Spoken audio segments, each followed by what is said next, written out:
Good evening. Good evening to everyone. Normally this is done on Saturday. This is done on Friday afternoon. This is the 18th of the Dr. Oba T'Shaka shows.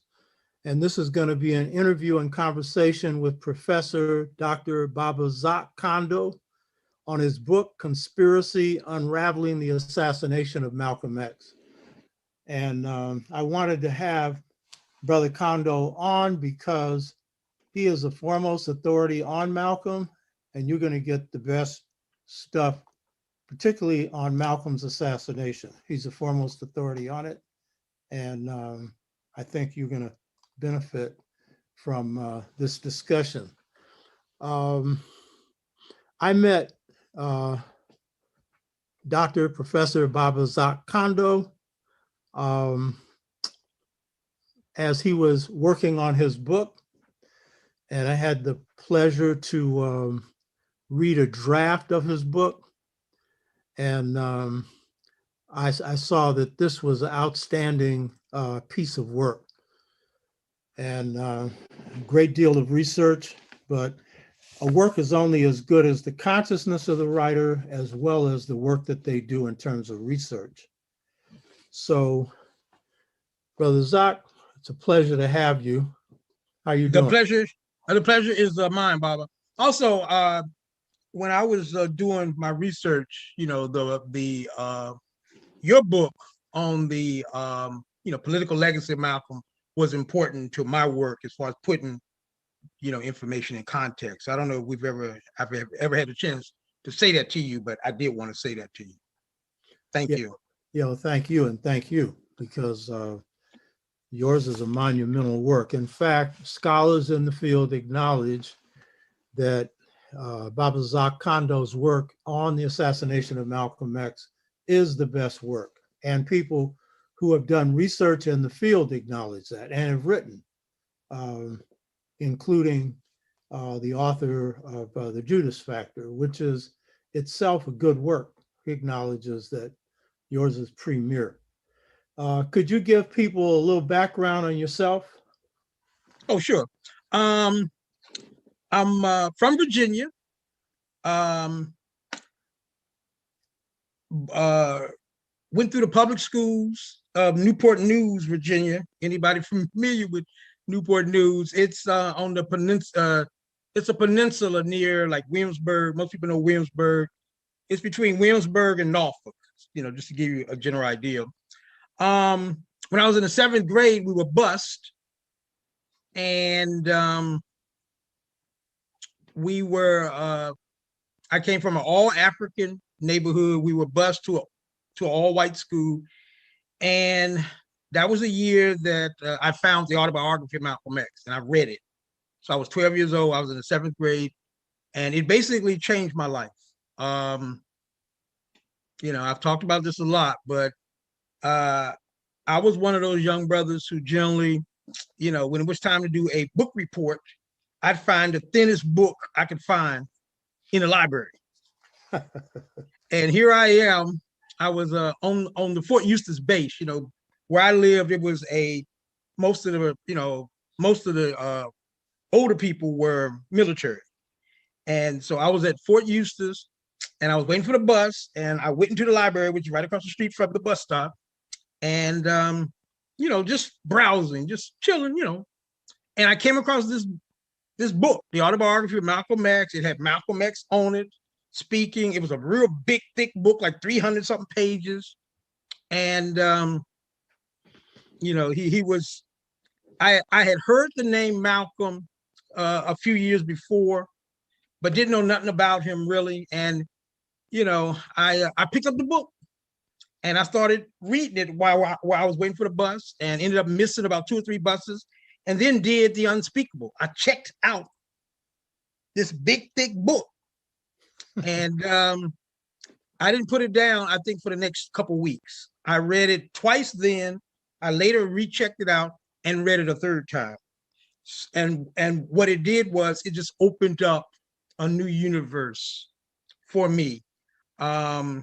And it also introduced me to other people like Marcus Garvey, J.A. Rogers, whoever Malcolm mentioned in the book, I would find that person too.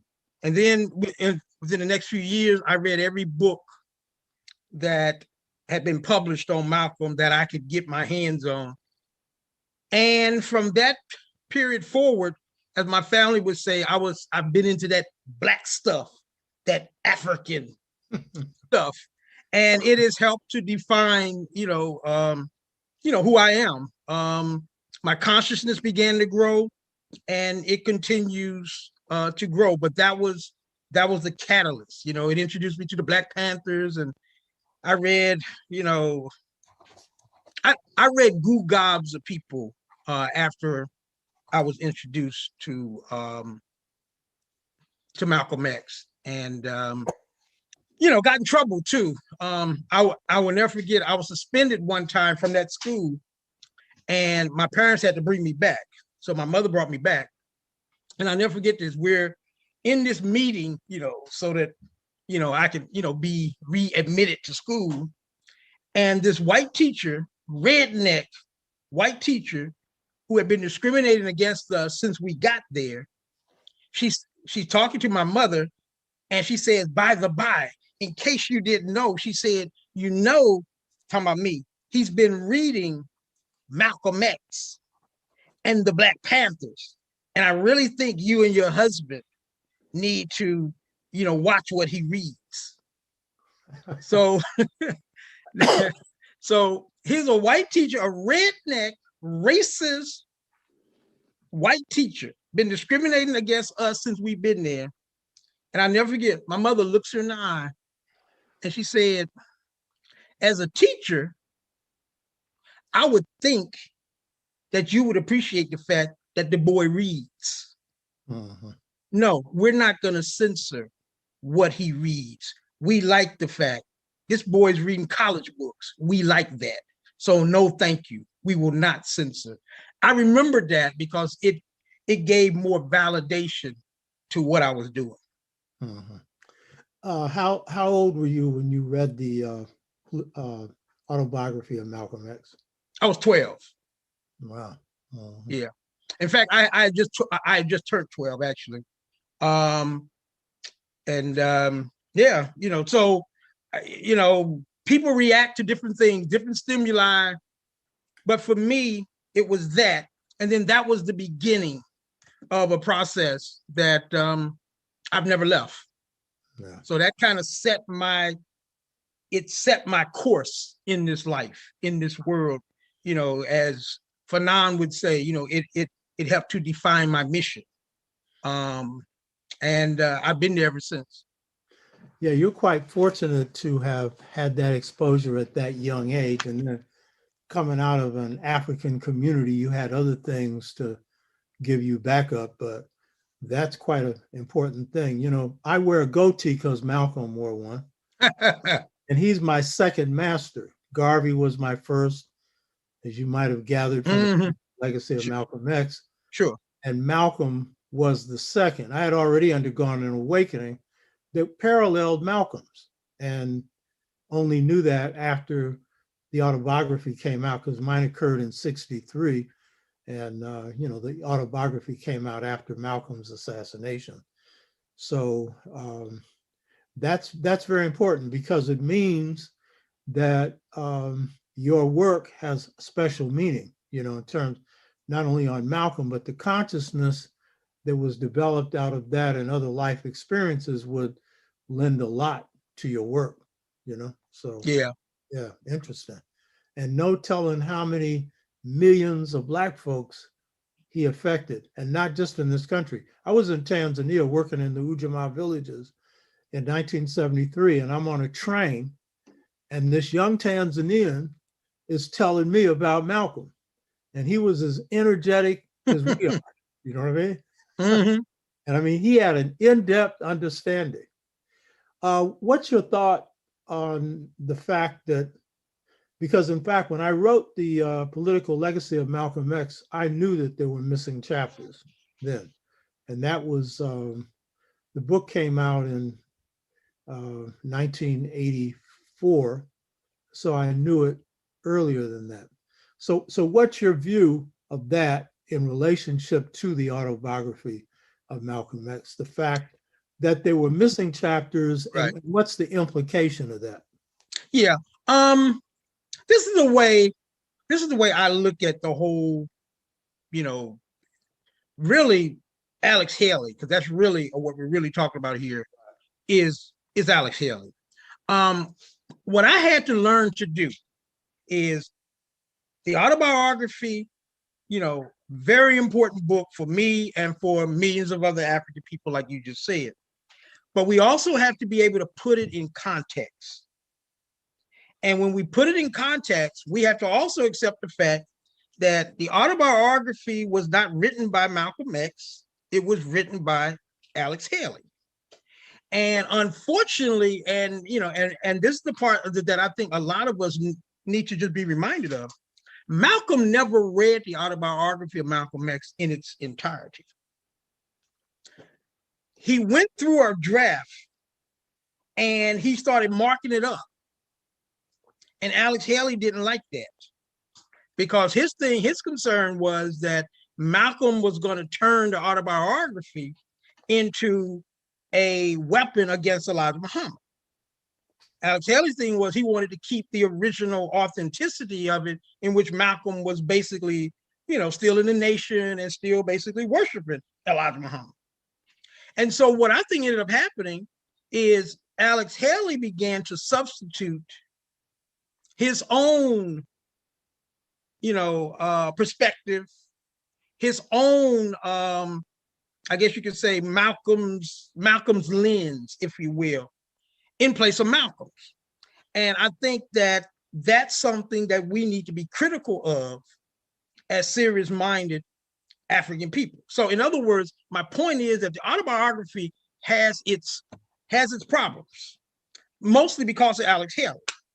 It's unfortunate, that Malcolm could not have written his own autobiography without a filter. But unfortunately, we have to take the filter, we have to take the autobiography with the good and the bad.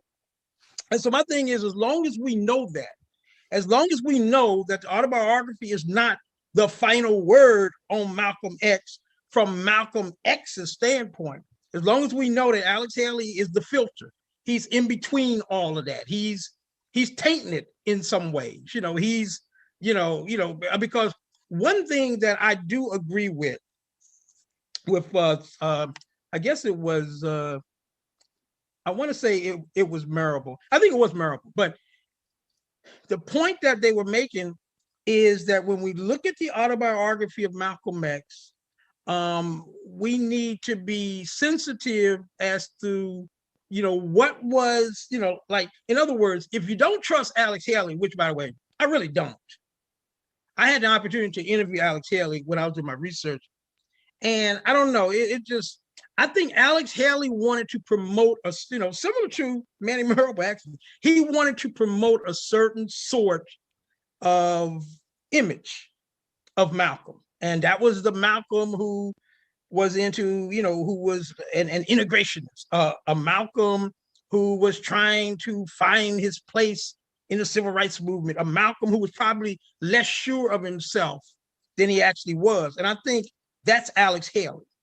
So my thing is, you got to make a distinction between the spirit of Malcolm X that comes out of the autobiography and sometimes the authenticity of it that I think, is tainted by Alex Haley.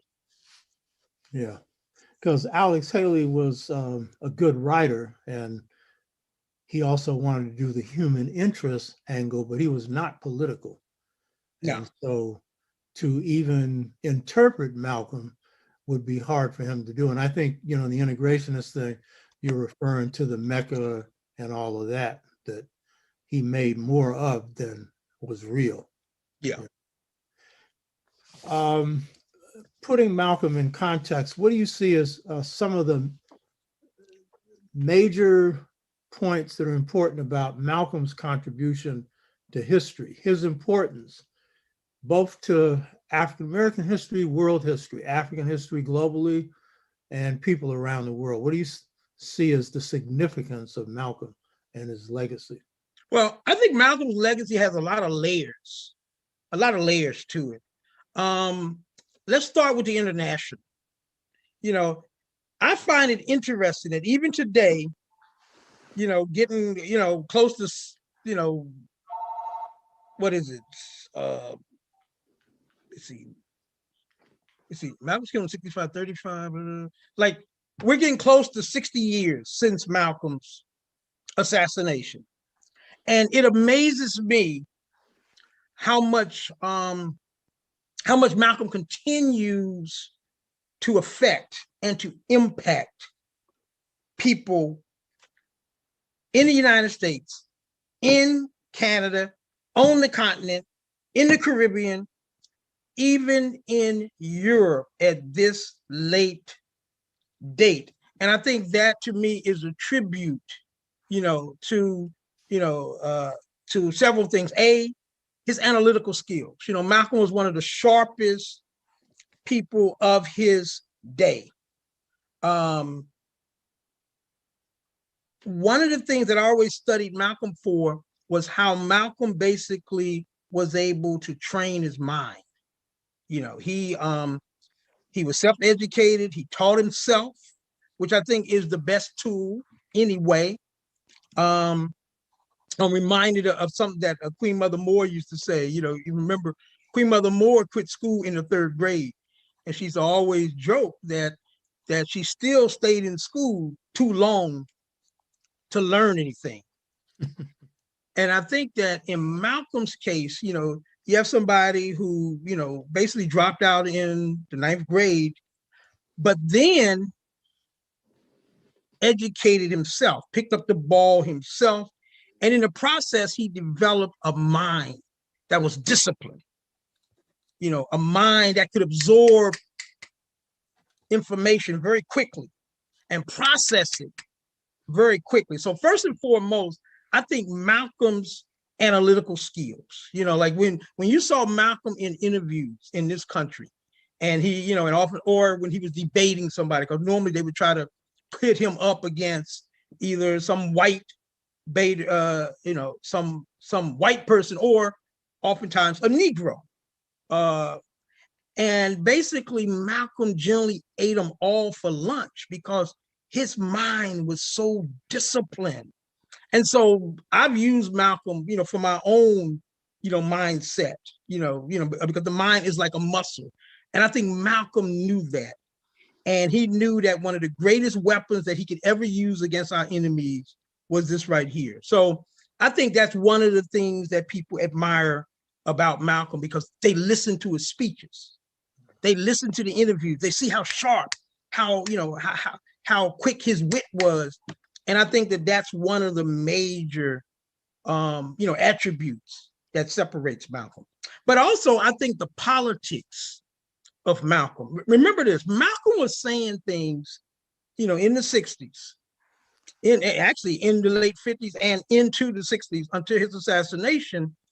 He was saying things that the average brother or sister, the perspective of it, the analysis of it, they hadn't thought about it. They hadn't went there, you know. And in fact, I would suggest to you that in 1965 and before, I can't think of one person who, from a thinking standpoint and a political standpoint, that I think was on the same level as Malcolm. You know, I respect Martin Luther King, but I don't think King had even the analytical analysis, you know, capability that Malcolm X had. And I don't care about degrees and all that stuff. That's irrelevant. Malcolm, to me, was in a class all by himself. And then, of course, the other thing that I think separates Malcolm was his critiques. Remember, Malcolm gave critiques of the United States during the, you know, and we're in the midst of the Cold War. He was giving critiques, you know, that superseded what Russia was trying to say, superseded what China was, you know, was trying to say. The Steel Curtain and all those countries that were critical of the United States. Malcolm penetrated them more deeply than any of those countries.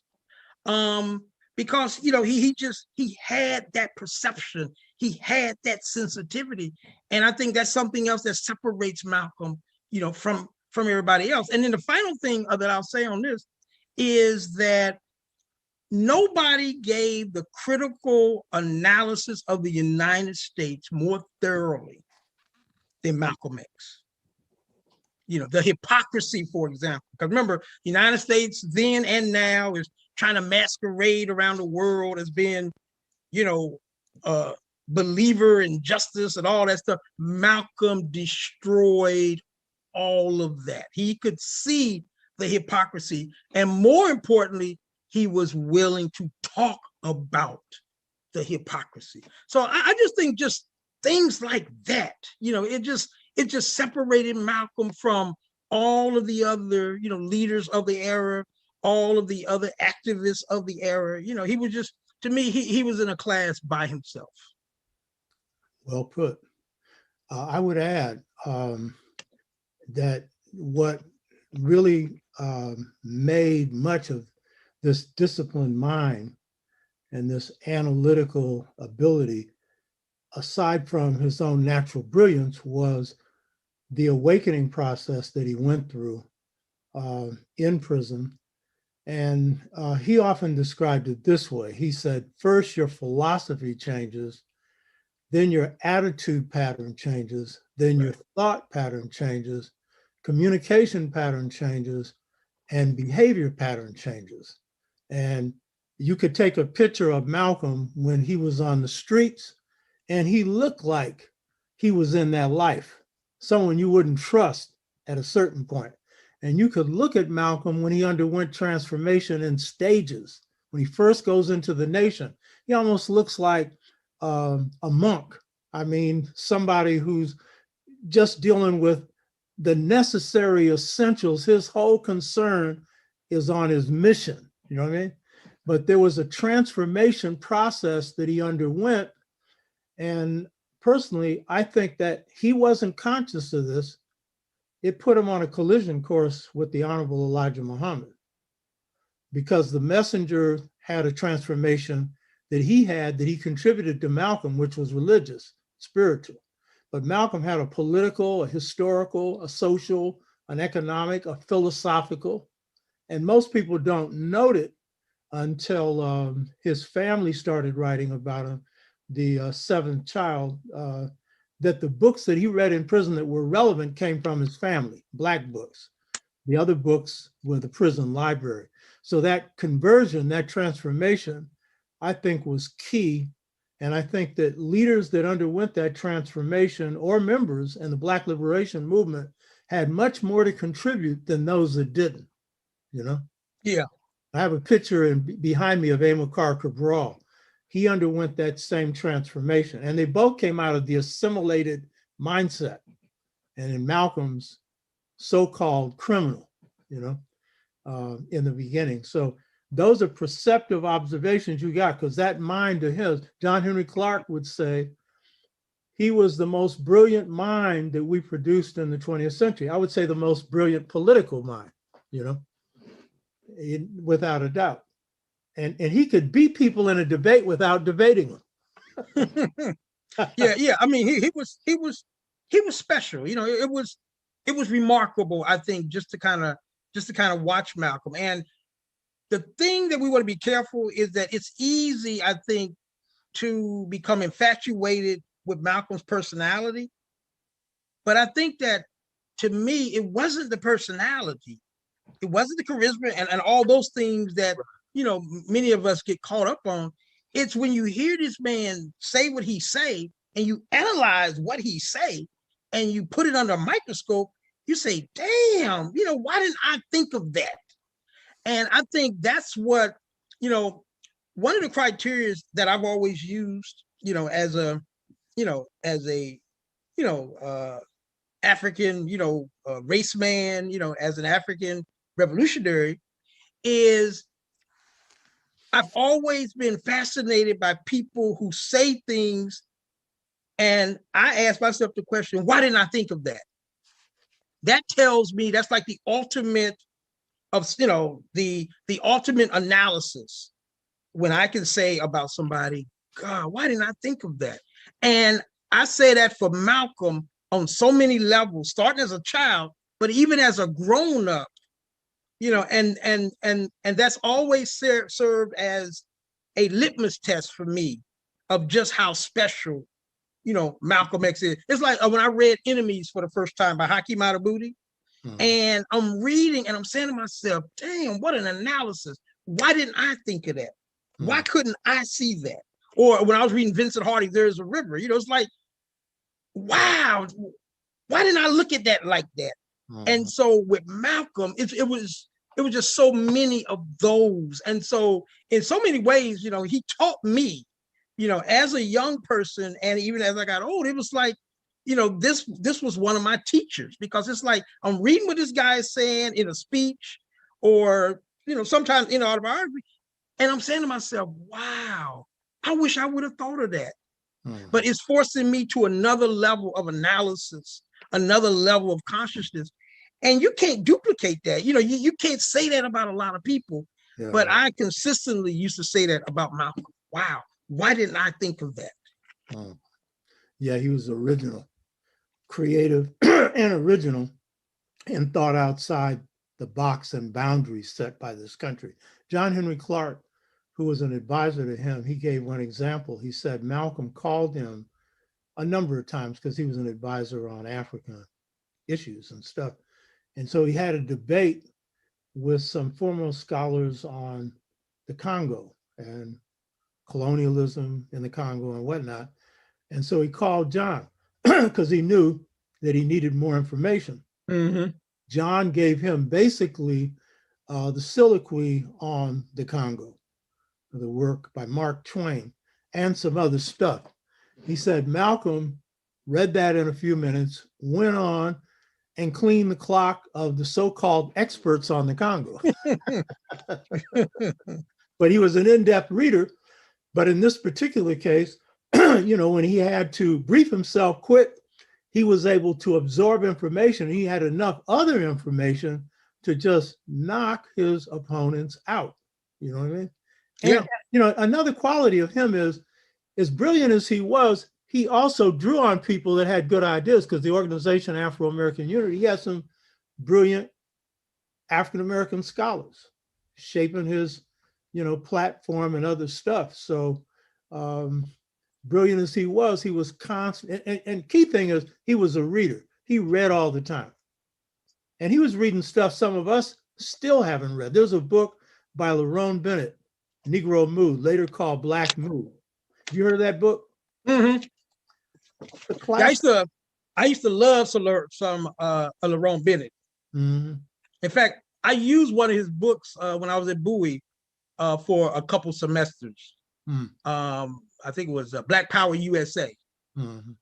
And I think I also used Before the Mayflower. But anyway, I didn't mean to interrupt you. No, go ahead. This is a conversation. Yeah. You're going to be doing the depth on the assassination, not me. But this is a conversation. I was in Selma in 65, and it was the end of my period in the so-called civil rights movement. We had just cleaned clocks in the San Francisco Freedom Movement, and I was March Marshal, and so Bennett was there, and Bennett would come to our national convention.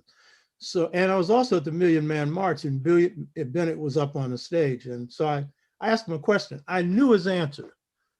What's your best book? I knew what he would say. Negro Mood. It's only about 120 pages.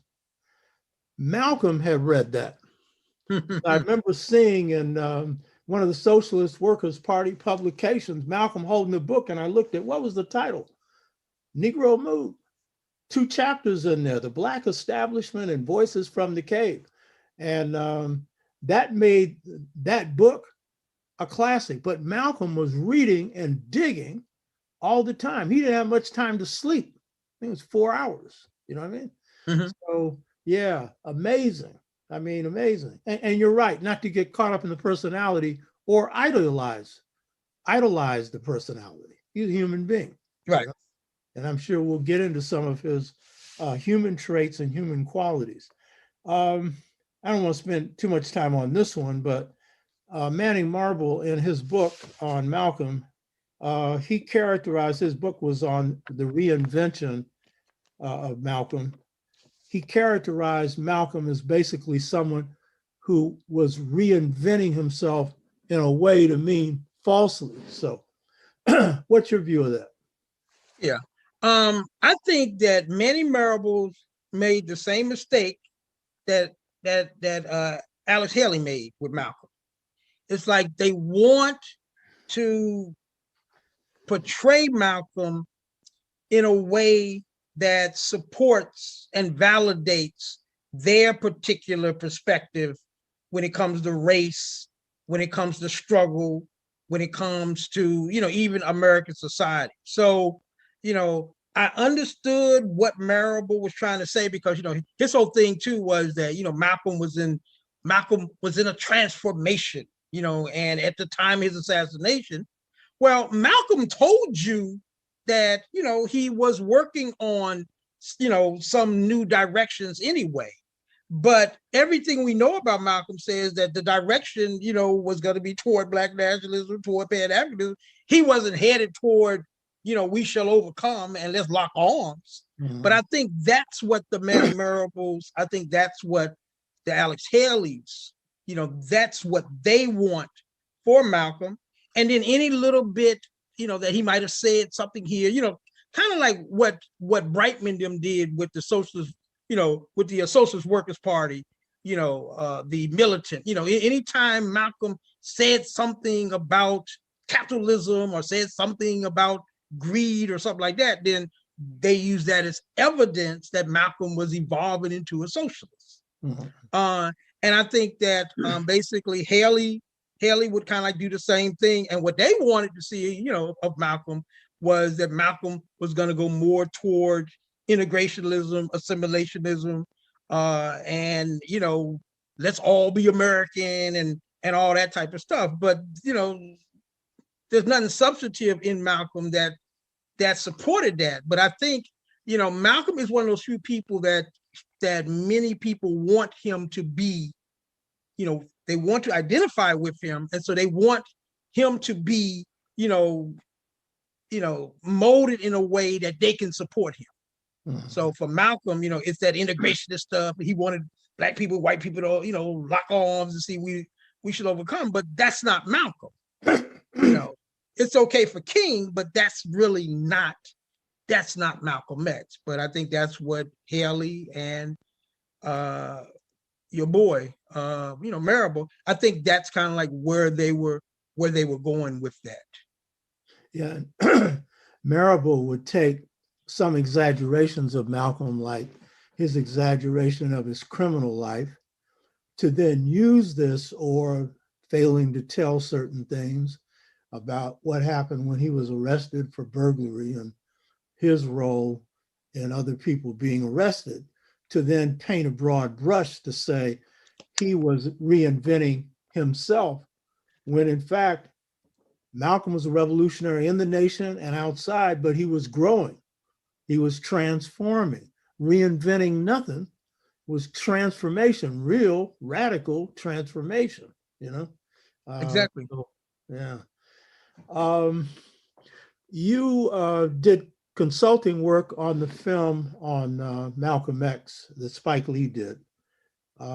Describe that and your view on the film itself. Well, I mean, I think the film, was a Hollywood production.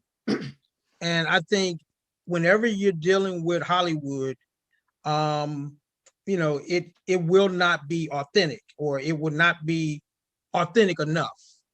In film school, they teach film students to be what they call, to practice economy. Instead of introducing a whole bunch of actors, for different scenes, get one person doing multiple, things that other people did. That way, you don't have to introduce a new character for your, viewer to be confused by. And if you look at that particular film, like one of the things that Spike did is he had one character in the film who in real life, he did things that in real life, 5 different characters or people did. And so, when you bring in those types of, because people like me, I don't care about Hollywood. I don't care about films. All I'm looking for is to present an accurate portrait of the person that you're, just supposed to be a biop. So just do that. And if you can't do that, then to me, it's not going to be authentic. It's not going to be, it's entertainment, but it's not entertainment. And I think that the role of, if you're going to do a biop, now it's different if you're doing a film, a drama, and, a thriller and all those things, that's different. But if you're going to do a biop, then you need to be accurate in your thing. And you can't bring in stuff, to me, that's not accurate, even with the characters and stuff. So, that's my problem. And, if we want, why don't we use this as a segue for the Malcolm X, for that Netflix thing, because I know we said we want to talk about that. And to me, it's kind of similar. As far as accuracy is concerned, because I just think that the way that Netflix thing was done, it's kind of interesting. It took me a while once I saw it. I saw it one time and then I could only see it one more time. But when I saw it the second time, I realized what they did with the Netflix thing. If you look at some of Gates's films, he's kind of like this unassuming, non-threatening, don't have to take too serious narrator. He's vulnerable. He might snap a joke here and there as a narrator, but you feel comfortable listening to him as he narrates because you're not taking him too serious. And I think that was the role that Muhammad played in the Netflix thing. He was basically Gates. And in fact, his energy was like Gates. And I think that what they were basically trying to do is they tried to, present Malcolm. They falsely put out a narrative that said that everybody thought that Butler and Johnson, were guilty, and that everybody thought, that the right men were in prison for Malcolm's assassination, and everybody thought that Newark didn't have anything to do with it. And so basically stuff that was already out there through research by people like me and you, we'd already put this stuff out there. And so by them portraying this as if this is something new, so Muhammad is coming with something different. He's coming with something new. And therefore, it's going to turn everything upside down on what we know about Malcolm X. When in fact, all Muhammad did was just reiterated what we had long put out there. And in fact, as I was telling you when we were talking earlier, as I analyzed that film for the second time, it was real clear to me that there was actually nothing of substance that was in that film that I had not already covered it or some other researcher had not covered it. And when I say nothing, I mean absolutely nothing. So the problem with that film, and I'm reminded of an African proverb that basically goes, to he who does not know, a garden is a forest. And I think that the problem with that film is that it presupposed that these were the standard beliefs that a lot of people have. And so anything that they do that's different from that is a major contribution. Is, they are redefining and uncovering new information. And so the problem with that film is that it's misleading to start, but Also, you know, it's like they have overblown its overall contribution. It's nothing new there. And when I say nothing new, I really mean that there's nothing new, you know, and you know, even him talking about the killers, you know, there were, you know, first you got to deal with Hare talked about the killers in his affidavit in 1977. Tony Brown talked about the killers when he interviewed Hare. In 1979, Peter Goldman did added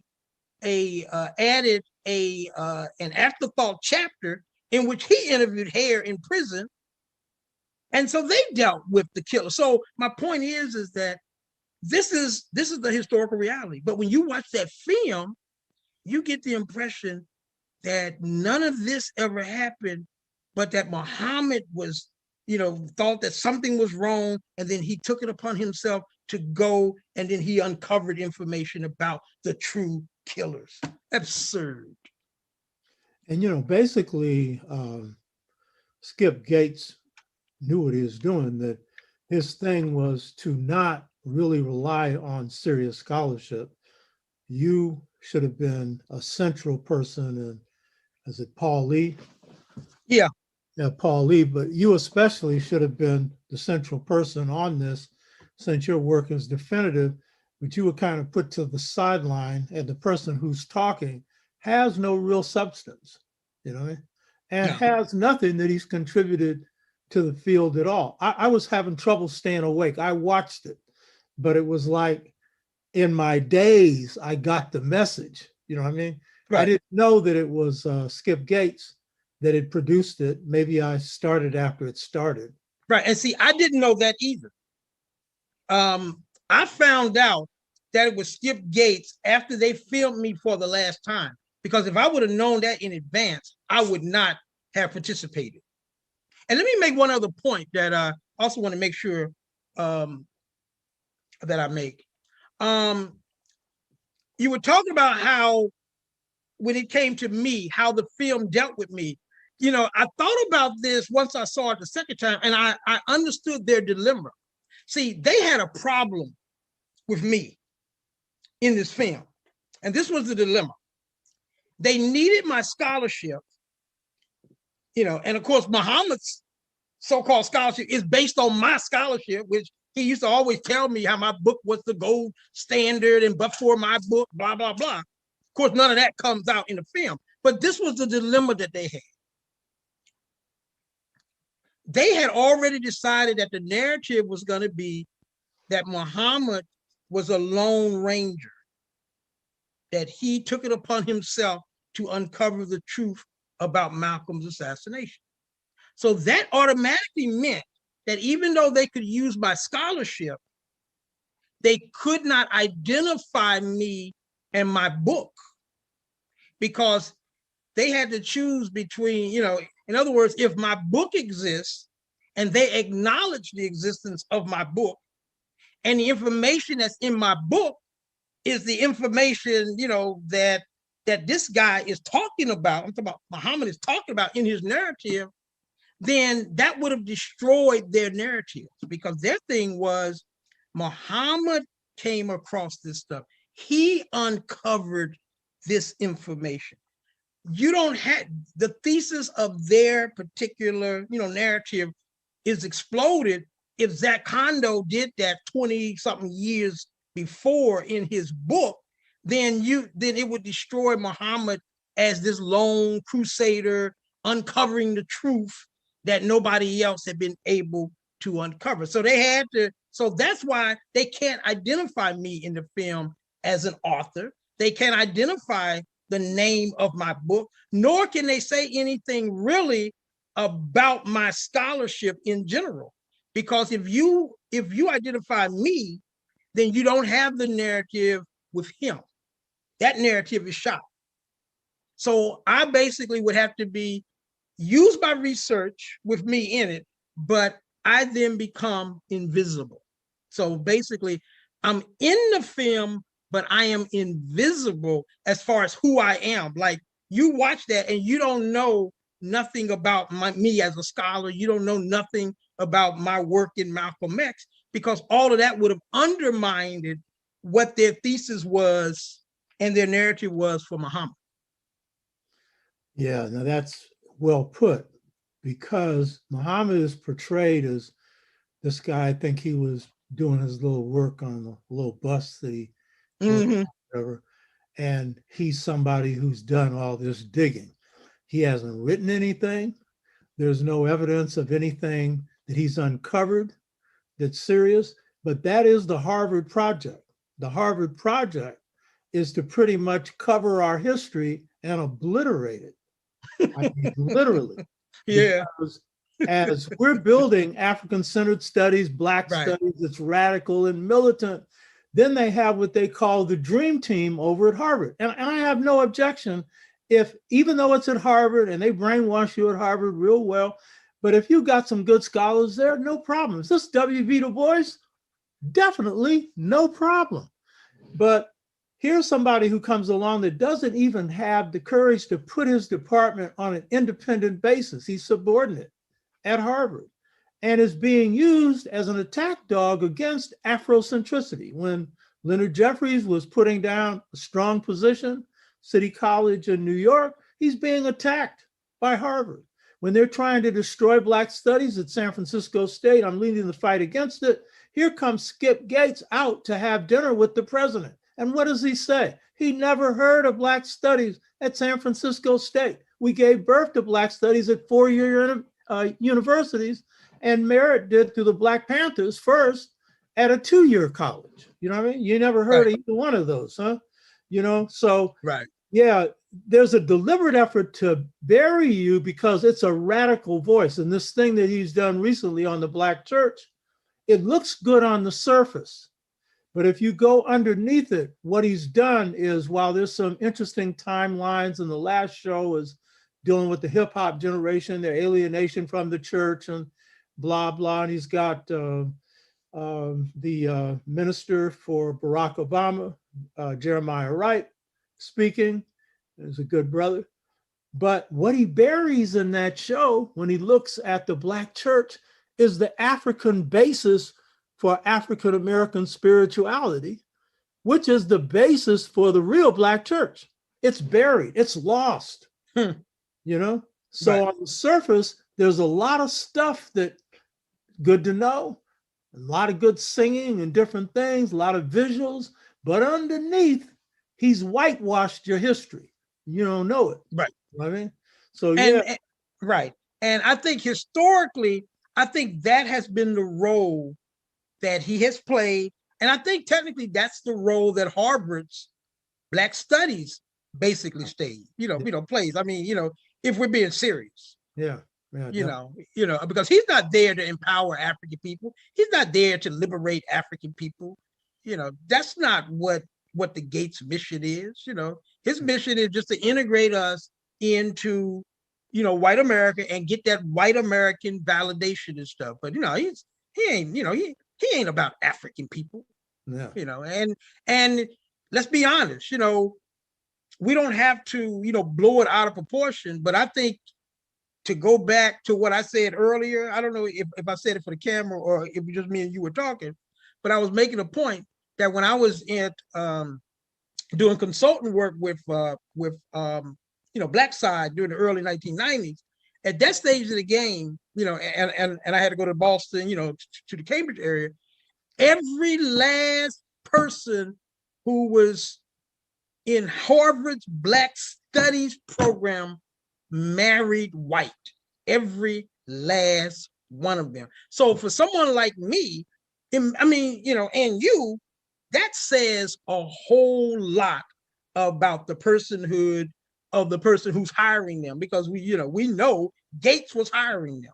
So what does that say? What does that tell you about his mentality, but also about the mentality of the faculty there? And yet we're supposed to give them validation because they're Harvard. Like Harvard has done something for African people historically. So we're supposed to validate Harvard or some of those other places? Really? Yeah. Right. Or someone that puts down the Black arts movement. You know what I mean? talking about it, it really doesn't have any real validity. I mean, you know, some of our best artists who were not in the Black arts movement were shaped by it Yeah. and say so. But a real independent arts movement financed by, organized by Black folks, not by foundations or anything else, and produces a Sonia Sanchez and a Miri Baraka, Skia Muhammad Touré, and a host of others. And then, you know, the more prominent public poets and artists who acknowledge that a lot of their work was inspired by that. You know what I mean? And he's going to put that down? You know, nah. Now, in the Judas Factor, Evans makes note of something that I thought was important. He noted Malcolm's connection to Paul Robeson, you know, in prison. And I noted your reflections on him in your book. What do you see as Paul Robeson's impact on Malcolm's thinking? Yeah, I think what's significant when you look at the evolution of Malcolm's thinking is that, think about who was Malcolm drawn to the most. Malcolm was drawn to those Africans who were A, to the left, B, these were basically warriors that white people labeled in a negative way. That's who Malcolm was drawn to. That's why it's no accident that his family and Malcolm himself had appreciation for Marcus Garvey. You know, there were other people that he could have been drawn to that he wasn't. He was drawn to those brothers and sisters who were trying to shake things up. Now, we can debate, you know, different levels when it comes to, you know, Du Bois. Du Bois was complex. Like when you study, you know, his conflict with Garvey and some of the sabotage and some of that stuff, we need to talk about accountability and stuff. But even with someone like Du Bois, it was always somebody to the left. So my point is that Malcolm was always drawn to those brothers and sisters who were shaking things up that will ultimately be him. In other words, he's drawn to people who will basically, the same footsteps that he will walk into are the people that Malcolm was most drawn to, and therefore someone like a Paul Robeson, someone like a Garvey, someone like a Hubert Harrison and people like that. Those are the people that's going to get Malcolm's attention. People, in Harlem, the people who just pull up, what do they call them? Those, the preachers with when they bring their own little, platform. Right. I can't think of it, but those are the people who caught Malcolm's attention because those people were talking about things that the average brother and sister was not gonna talk about. Uh-huh. Yeah, and I think that's real important because we're going to get into the Nation of Islam and Malcolm, but the fact that Robeson was opposed to the Korean War. Malcolm was the first, as you pointed out in your book, to oppose the war in Vietnam, major leader. Robeson was about bringing the U.S. before the UN. The UN, yeah, exactly. Violations on genocide. And when Malcolm would take his position on human rights, he'd often slip and say genocide. Exactly. Like dipping into Robeson's bag. And then Malcolm got a lot of his stuff on animal analogies, partially from Michaud's bookstore, but also from Paul Robeson. You know what I mean? And so, but I think there's a kinship, as you say, to the left. He's drawn to radicals. Yeah. And, you can't get much more radical, manly, or bad than Paul Robeson. And he said he was one of his greatest, if not his greatest hero. And he only got to meet him once, just briefly. You know what I mean? So that's often ignored that black Superman called Paul Robeson. I mean, there was a Superman. That was one, you know what I mean? A Right. man of integrity. And he had that, you know what I mean? He had that. Now, Elijah Muhammad, as Malcolm's in prison, and he's starting to undergo a transformation. Um, you know, his family is in the nation and so forth. What do you see as the value that Malcolm saw in Elijah, and what attracted him to Elijah and the nation? Yeah. Well, first I would start with the earlier analysis. You know, the Nation of Islam was also to the left, you know, and I'm not talking about from a standpoint of capitalism versus socialism, that type of stuff, but they were to the left. They were not mainstream from a religious standpoint within our community. So I think that was the first draw. I think I think some of the other draws is that the nation came forth with a racial platform. And I think Malcolm was at a stage then in which the whole racialism, you know, of reality was smacking him in the face. And so Elijah Muhammad came forward and they talked about, you know, about they had a origin story that had black versus white, and white, being, in a negative light. That was something very unusual. I think Malcolm was drawn to that type of assessment as well. But I think once you get past that, I think Malcolm, found in Elijah Muhammad the father that he was robbed of. And I think that it's easy to underestimate that, the relationship, the sociological relationship part that kind of brought Malcolm and Elijah Muhammad together. Malcolm needed that paternalism because think about it, in his lifetime, he really didn't know it. He grew up without having that strong African, male energy. And I think Elijah Muhammad fit, his, it fit the mold for Malcolm and stuff. So I think that, that was a major draw for Malcolm. I think the other thing that was important that the nation presented is that, it was basically African people. Because think about it, Malcolm had spent his lifetime seldom seeing African people in positions of strength. And yet within the Nation of Islam, he sees this organized structure. He sees respect within the community, like, amongst African people.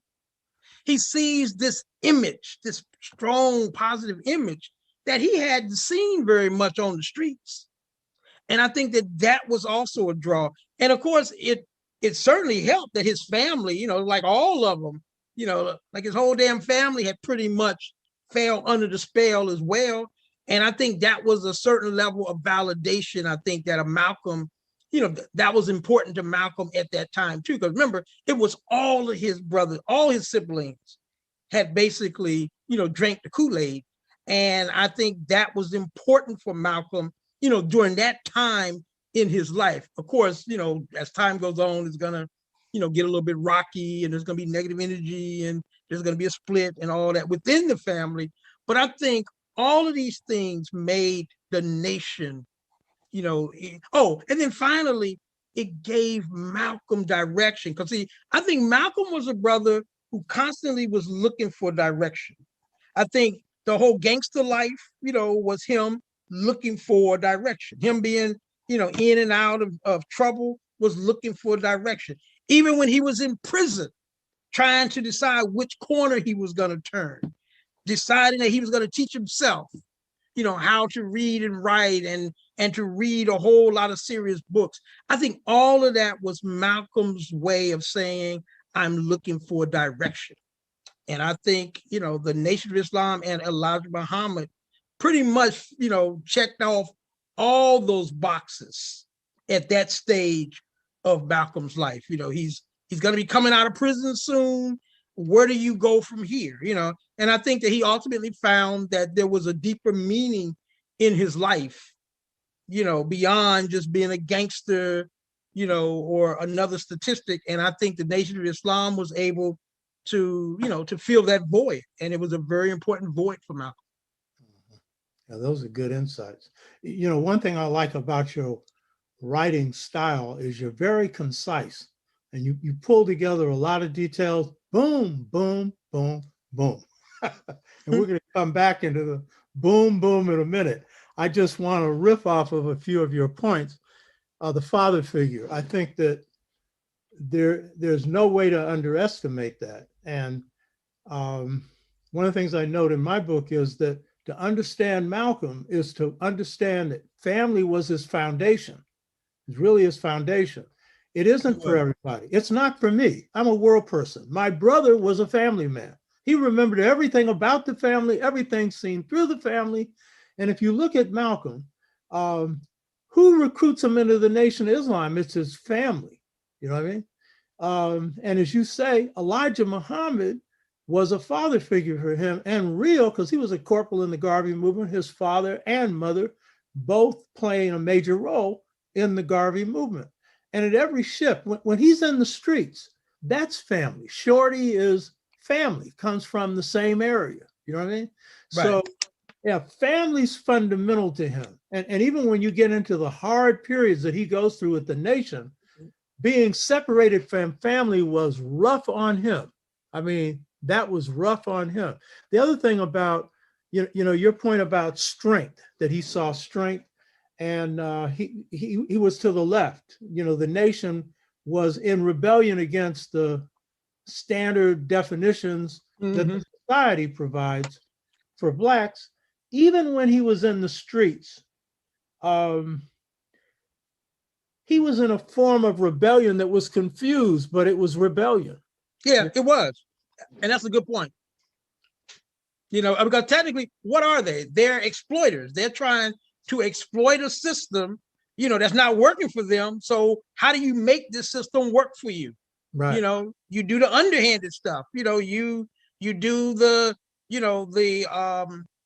what's the word that they like to use? The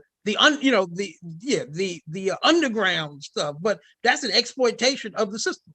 Mm-hmm. And hustling, because the way he described it in the autobiography, there was the art of hustling, and he may have exaggerated some stuff, but he's talking about guys who had games and stuff like that, So now when he wakes up, then it's beyond gaming. He's into really using this stuff, but it was a form of gaming. He was using his mind in a certain way. It wasn't where it should have been, and some revealing stuff too, that when he's in the streets, he also would occasionally talk about Marcus Garvey. So it wasn't like his mind was completely off of the upbringing that he got from his mother and from his father, Exactly. In terms of Elijah and Malcolm, because there's a continuum, and this is a complexity, but what did those two bring to this relationship? Elijah, in addition to being a father figure, what were his strengths? What were some of the things that his orientation was centered around? And Malcolm, his, and underneath that, how did they work together and how did they pose problems? Right. Well, I think that both of them brought, and I talk about this in my book, both of them brought something to the table that fed the other one. Malcolm, for example, Elijah Muhammad brought him wisdom. He brought him, that strong male energy. He brought Malcolm discipline because the organization revolved around discipline, and Malcolm was in need of discipline. He also brought Malcolm solutions. Elijah Muhammad, because he had a program, he offered solutions, and Malcolm was at that stage in his life in which he needed solutions. He needed possibilities. He needed direction. And these were the things that Elijah Muhammad brought him. Flip-sided, what did Malcolm bring Elijah Muhammad? Well, he brought Elijah Muhammad extraordinary energy. Malcolm was an incredibly hard worker.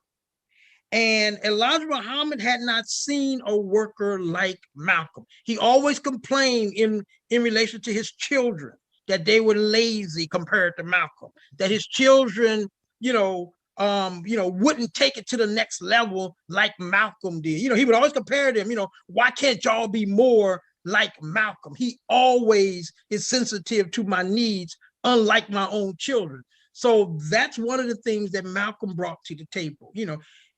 He brought, analysis, because Elijah Muhammad thought well, for someone, with his background and everything. But Malcolm thought a lot more logical, a lot more, sensible, if you will, and stuff. And so Malcolm's analysis, I think, helped to, balance Elijah Muhammad's wisdom. And so what you're going to see happening here is a marriage, if you will, between Elijah Muhammad's wisdom married with Malcolm's logic and sense of logic. And I think that made, the nation and their relationship that much more effective, if you will. I think Malcolm also brought a youthful vision. Elijah Muhammad, by the time they hooked up, he was already, he could have been on most elders, elder councils and stuff when they first hooked up. But I think that what Malcolm, wait. I'm talking about what Malcolm brought, right? Yeah, right.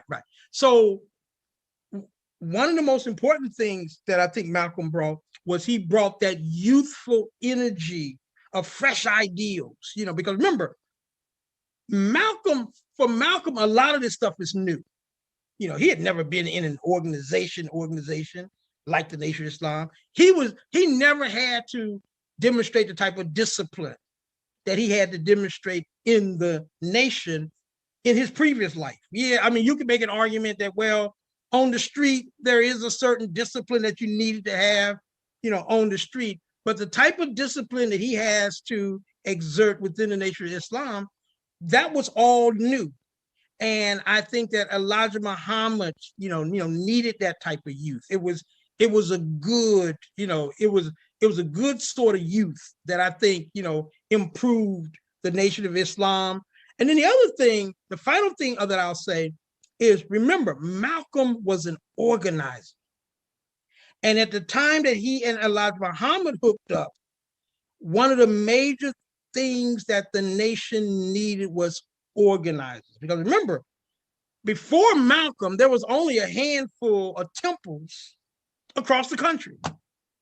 When Malcolm gets on the case with his energy and his commitment and all of that, there's going to be, 10 and 20 and 30 more temples that are going to be founded all over the country, primarily because of Malcolm's youth and because of his organizational skills. Malcolm had extraordinary organizational skills, and I think that's exactly what Elijah Muhammad needed at that time. And one of the points that I make in my book is that one without the other probably would not have went as far. But the two of them together, bringing to the table the different skills that they had, made Malcolm and Elijah Muhammad an extraordinary combination. Yeah, and those organizing skills were exceptional. They really were. I think he and Ella Baker were the two best organizers we produced in the second half of the 20th century. I used to say Malcolm, but I'm working on a book now, and Ella Baker is one of the masters. You really can't say that, because when you look at Ella Baker's work, it's different kind of organizing, but you can't put one on top of the other. Those two are the best. And I think that the kind of organization that the nation was suited to Malcolm's approach to organizing, which is highly disciplined, highly structured, stay in your place. I mean, this was a guy who is disciplining older people over weight. You got to stand on a scale. And if you don't meet a certain weight, right. and coming down on some of his best people when they did something wrong and putting them down, and insisting on people staying in their place, which would also be put on him later. But Yeah. that fit the model. So yeah, these are real good observations on your part. Now, because we're setting the the stage for discussing this assassination piece. So what were some of the differences, in terms of Elijah's views of how things should go for Black folks and Malcolm's? There were similarities and they were differences. And where did some of these differences pose problems? Yeah. Well, I would start by saying politically.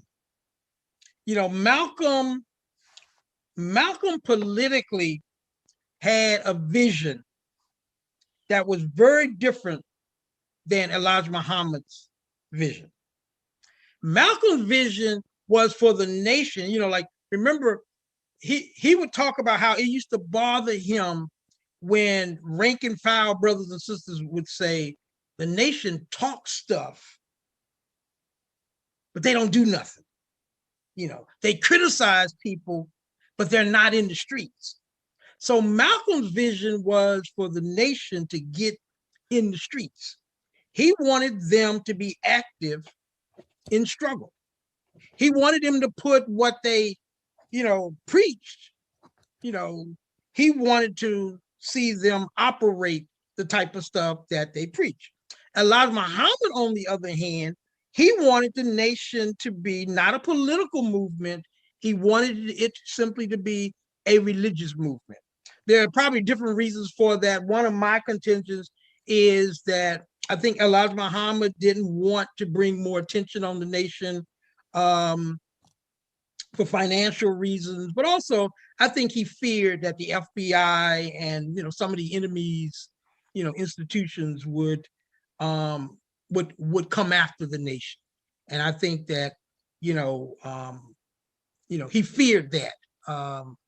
As much as they talked a whole lot of things, I think Elijah Muhammad knew that they had built a nice, structure for himself and for his family.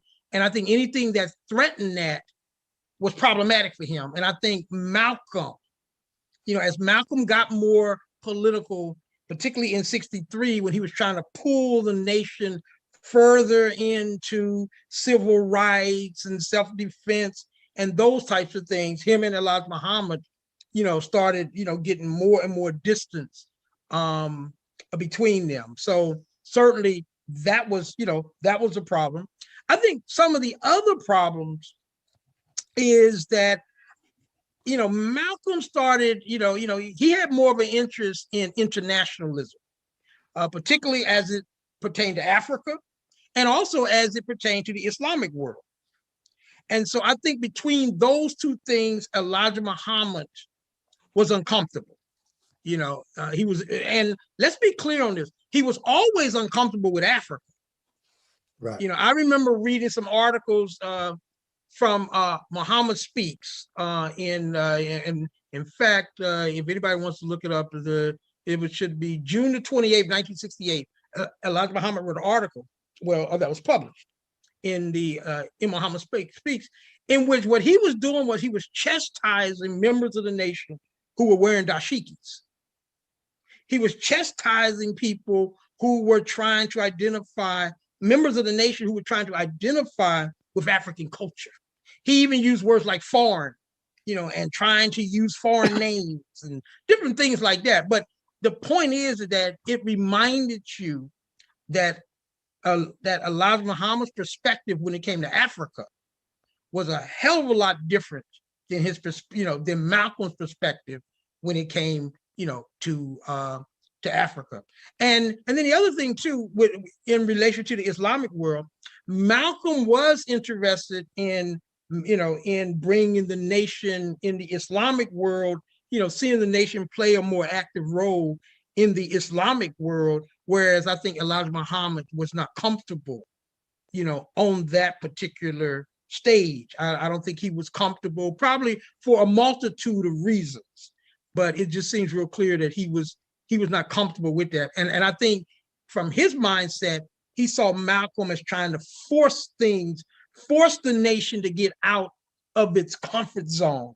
And remember too, Malcolm was also interested in making better use of the FOI, because his thing was, what's the use of having a paramilitary organization or structure within our organization if we really, don't use it? Because there was a time when he would have liked for them to kind of like do what the Deacons for Defense and Justice did, to protect the civil rights movement and, in the South and marches and stuff like that. Malcolm had visions of stuff like that for the nation. But I think that, clearly Elijah Muhammad was uncomfortable taking the nation out of its, more traditional role and to try to make it more of a struggle organization. Malcolm saw it as a struggle organization.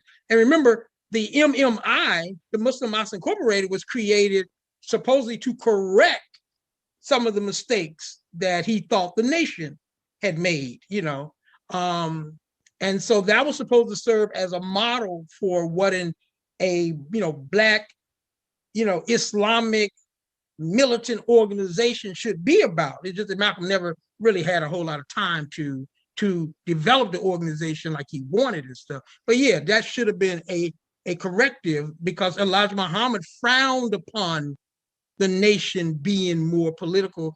And then the other thing is that they even bumped heads because Elijah Muhammad didn't like Malcolm to even debate members. Oh, wait a minute, I did something.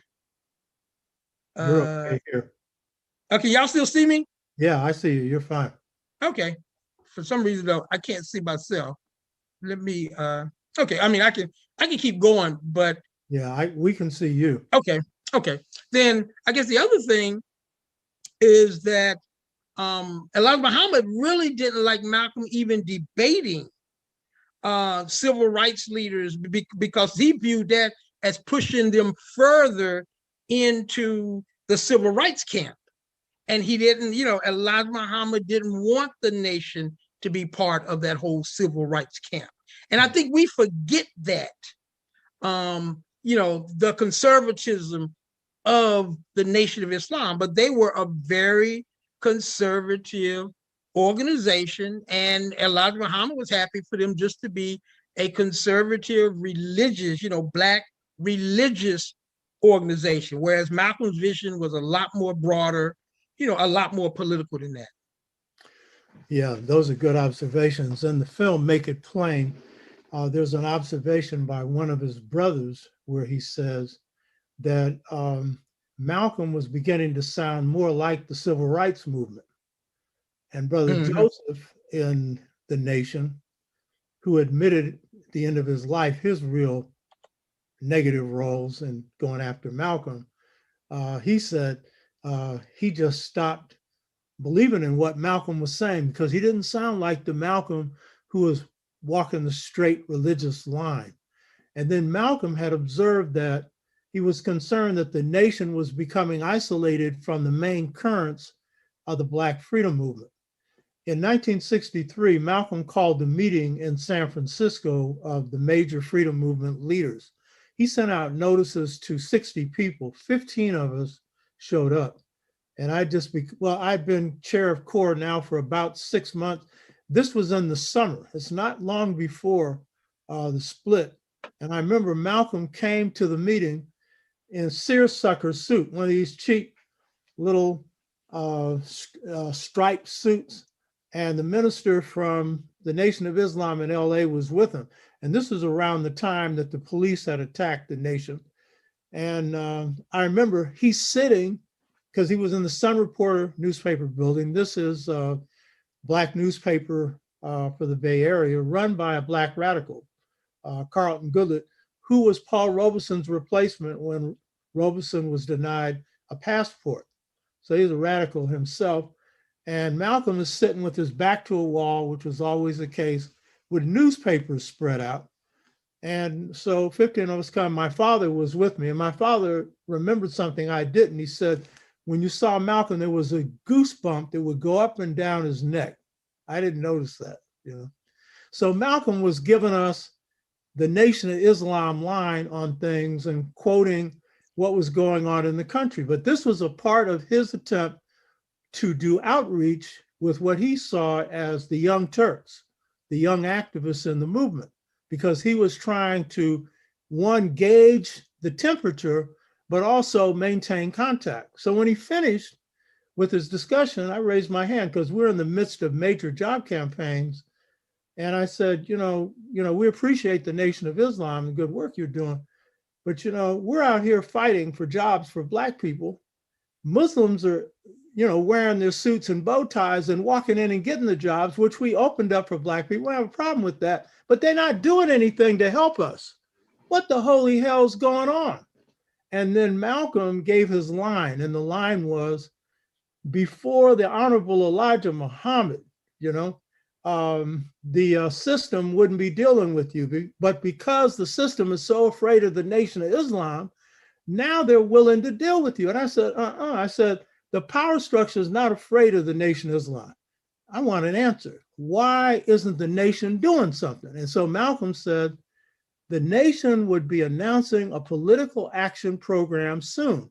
Now, I noticed in your book where you make a note of the fact that I didn't remember that Malcolm has started a voter registration campaign in Moscow 7, which was mild. And I think part of what he was saying was, because he, like Adam Clayton Powell, we can get into electoral politics. We don't have to do any nonviolence, and we're definitely not talking about integration, but we can take some part of this movement. So that's just a few months before he's put down. And so he's saying his answer was, the messenger will be announcing a political action program soon. We didn't know what that meant until after he was forced out of the nation. So it suggested that he thought that maybe he might win this internal struggle in terms of getting the nation engaged. What do you think? Yeah, and I think the record actually, bears that out. I think, Malcolm was always hoping, because remember, keep this in mind, Malcolm could sometimes, not so much with the political thing, but he could convince Elijah Muhammad to do things sometimes that took Elijah out of his comfort zone. So I don't think it was unrealistic on Malcolm's part to think of the possibility that he can sway them. But here's the problem, though, that Malcolm is going to run into. 1963 was a difficult year in the relationship between Malcolm and Elijah Muhammad. And this is a year in which you see Elijah Muhammad becoming much more resistant to Malcolm's ideals. There was a time, in which, if Malcolm, in his administrative duties, if he wanted to sit somebody down, the minister at such and such isn't doing a good job, the quotas are down, the fishing is down, they're not getting the numbers and stuff, I want to replace him with such and such. Well, there was a time in 61 and 62 that all Malcolm had to do was just make the recommendation, and Elijah Muhammad would basically just rubber stamp it.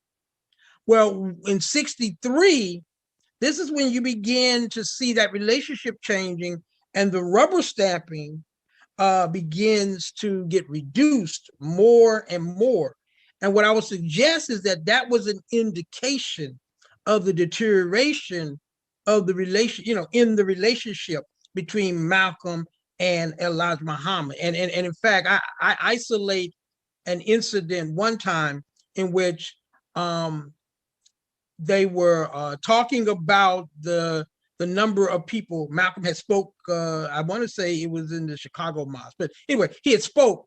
And normally Elijah Muhammad is always happy when whatever the numbers are, but he was never critical when the numbers were not all that great as far as people who, after Malcolm spoke, joined the nation. And I want to say this was probably around May 63. They're having this conversation, Malcolm and Elijah Muhammad, and Elijah asked him, well, how many people did you get last night? And Malcolm said, we signed up 15 or something like that. And Elijah Muhammad basically, cracked on him, said, well, that's not good enough.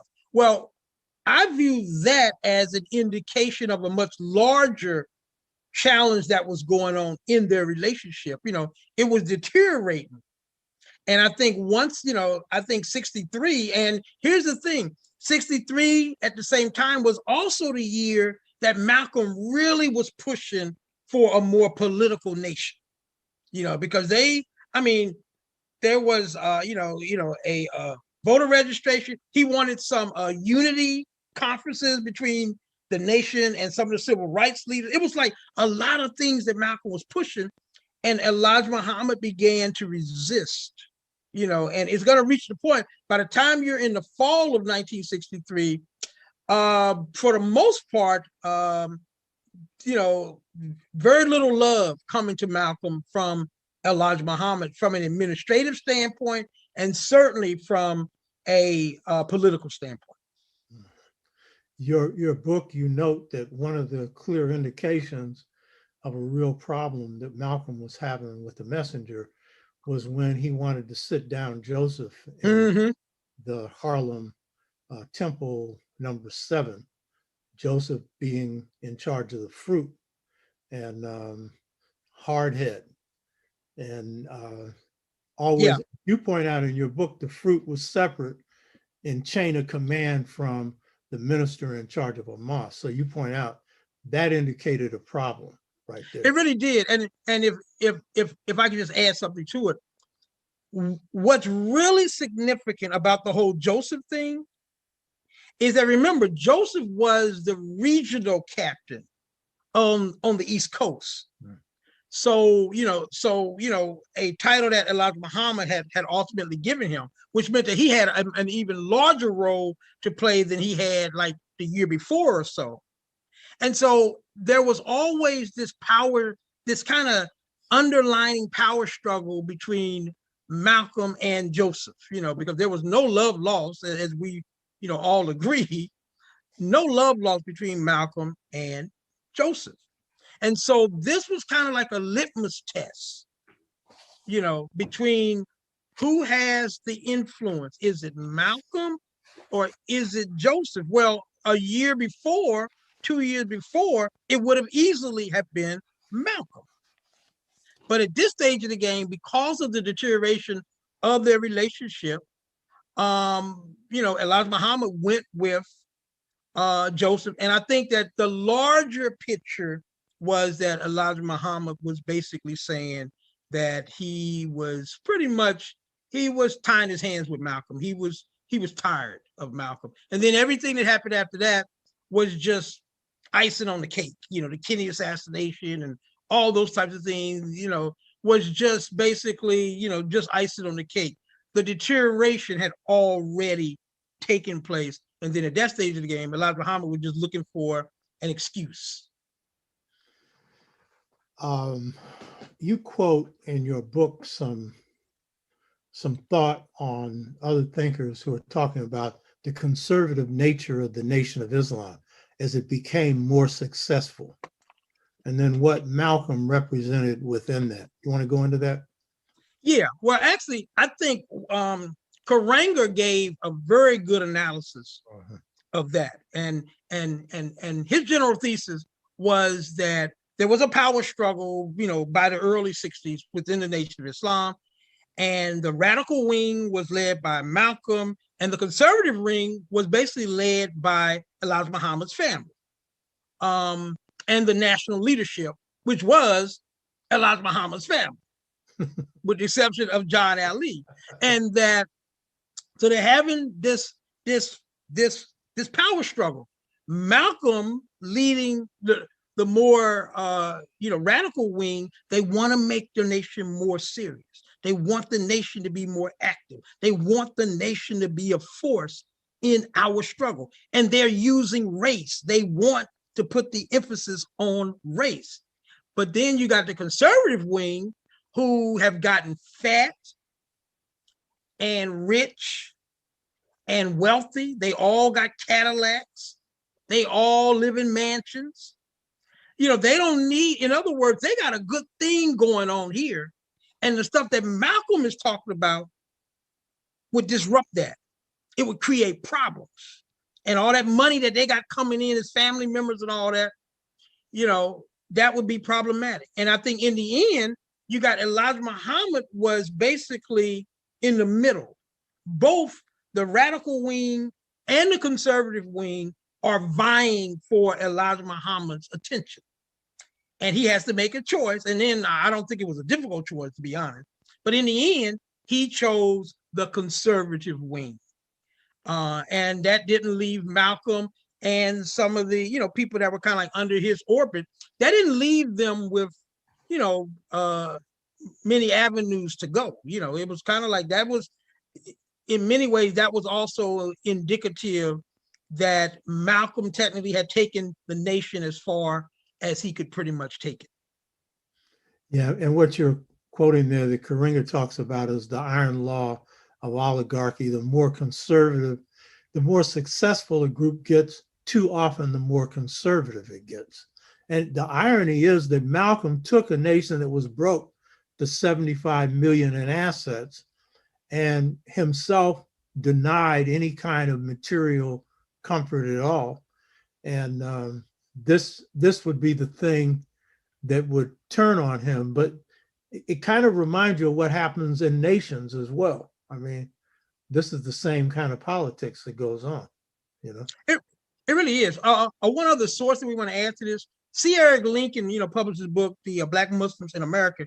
He also noticed when he was writing that book, he too was noticing the struggle between the conservative wing of the nation and the radical wing. And he had some interesting observations about, for the most part, whichever side Elijah Muhammad will ultimately go with will ultimately determine the future that the Nation of Islam will follow. You discuss the FBI and the attention they took and, towards the Nation of Islam. Could you describe, like, first of all, what was the first thing that attracted or got the notice of the FBI of Malcolm? And what was the FBI's general overall attitude towards the Nation of Islam?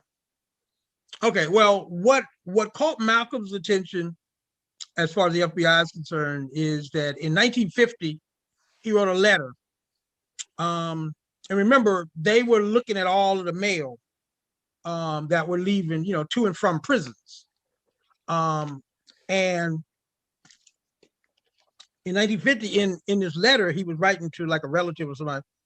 He was making a point that he was hoping that the Japanese won World War II, and that and that he was a communist. So it was the communist statement that initially caught the FBI's attention. He said that he was a communist, and so from that point forward, the Bureau opened up an investigation of him. And so like one of the most interesting things that I found as I probed FBI files is that there was an organization in the Boston area, an African organization called the Christmas Attucks Club. And they were supposed to be a Black youth wing of the Communist Party USA, or one of the left-wing white organizations. In 1950, I think it was 1951 or 1952, the FBI records show that they visited, that someone there came and visited Malcolm and talked to Malcolm, and they made a note of it.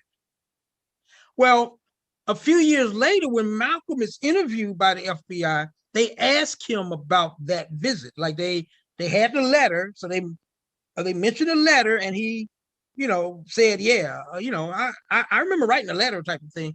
But they asked him about the visit for the Christmas Attucks Club, and he says that he never had a visit from the Christmas Attucks Club. So that was one of the things that I've always been curious about, because it wasn't nothing that I broke my neck with, but it was always, so did Malcolm forget, or did somebody really come, or was the Bureau just making it up I was always curious about that, but Malcolm denied that anybody for that organization ever visited him. But the FBI documents, have the date and everything. So anyway, it's just a little side order. It ain't no big deal. But I was always curious about that. So at any rate, they started investigating Malcolm. They opened up the file, and then once he got out of prison, they kind of escalated it. They kept track. They kept track of Malcolm. And then what's significant is that they noticed something.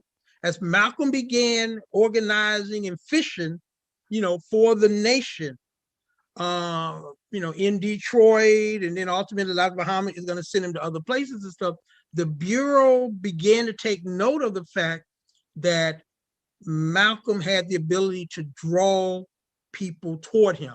So they acknowledged his charisma, and they acknowledged his speaking skills, and they acknowledged the way that he presented himself.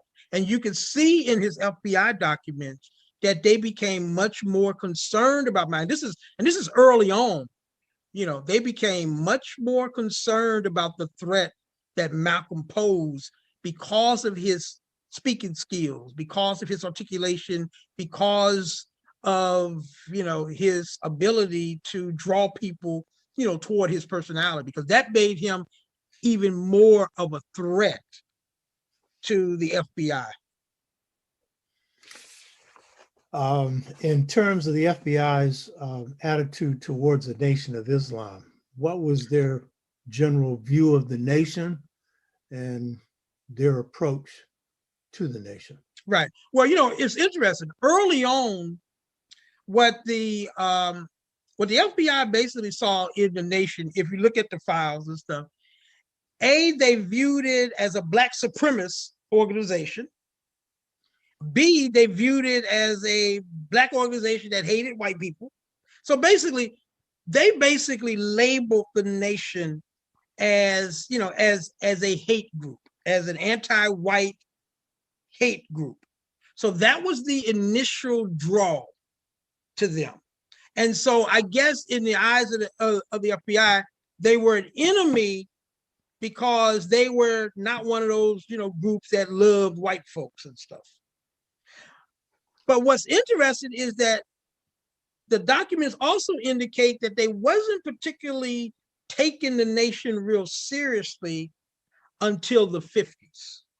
And of course, that's when Malcolm, in other words, you see a different approach to the Nation of Islam once Malcolm got on the scene, and they began to look at the numbers and start realizing, wow, this organization is growing. And they weren't rocket scientists. They didn't have to be rocket scientists to know that the reason that this organization now is beginning to grow is because of this guy, Malcolm, Malcolm X Little, as he was called sometimes, in FBI documents. And so they began to take notice, which meant that they started allocating more resources and keeping tabs on Malcolm. So by the time you get into, say, like 56 and 57, they were exerting much more manpower in investigating Malcolm than they had been previously, because they're looking at the box scores and they're seeing numbers. They're seeing that this organization is growing. And they've also, the other thing that they're keeping track of too, is they're trying to keep a gauge on how our community views the Nation of Islam, particularly when Malcolm was visiting, if he was speaking somewhere and all of that. They were keeping tabs on that. And as you would know, people who have looked at the FBI files, that they would make special notes when, because of Malcolm's charisma, because of how Malcolm was being respected. And the other thing that bothered them is that because of his relationship with Elijah Muhammad, that was viewed as problematic too. Why? Because the enemy wants to create division between a Malcolm and Elijah Muhammad. They don't want those two to have a strong, positive father-son type of relationship. They're trying to figure out ways to separate the two, to create tension between the two, which, by the way, they will ultimately do, as you get into 63, that's how they're going to be able to ultimately, separate Malcolm from Elijah. They're going to notice weaknesses, and then they're going to later exploit those weaknesses in their relationship. In laying the foundation for a number of things, Malcolm's relationship with Elijah Muhammad and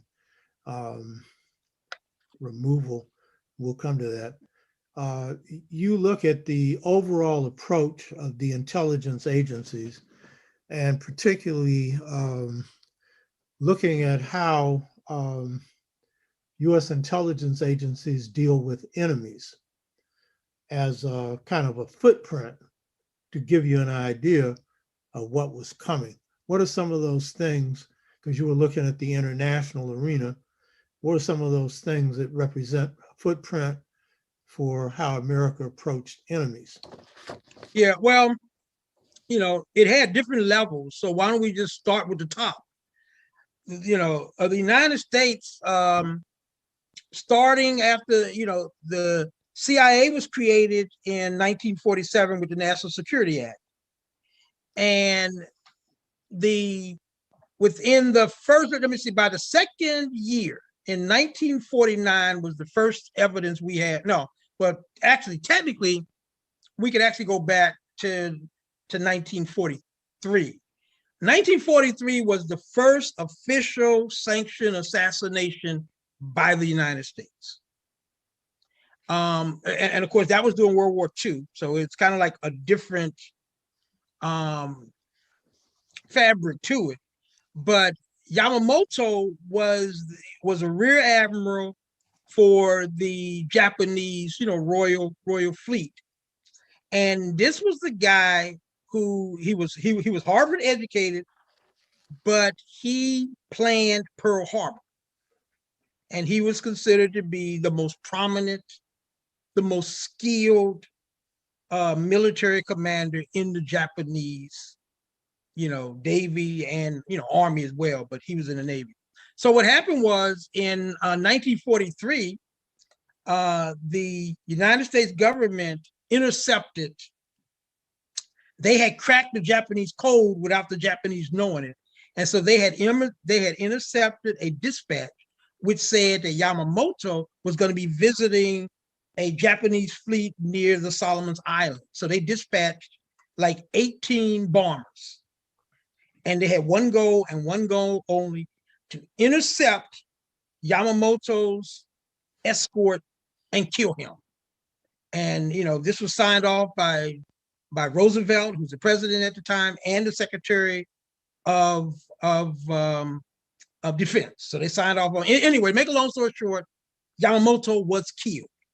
So that was 1943. So he becomes the first official assassination that the United States participated in. Well, during the Cold War, after the CIA was created, they have a new vehicle in place. And that new vehicle in place is going to assassinate, by 1960, they would have assassinated somewhere about at least around 13 heads of states, where people of color, countries that are led by people of color. So assassination became kind of like the ultimate neutralization method that the United States utilized.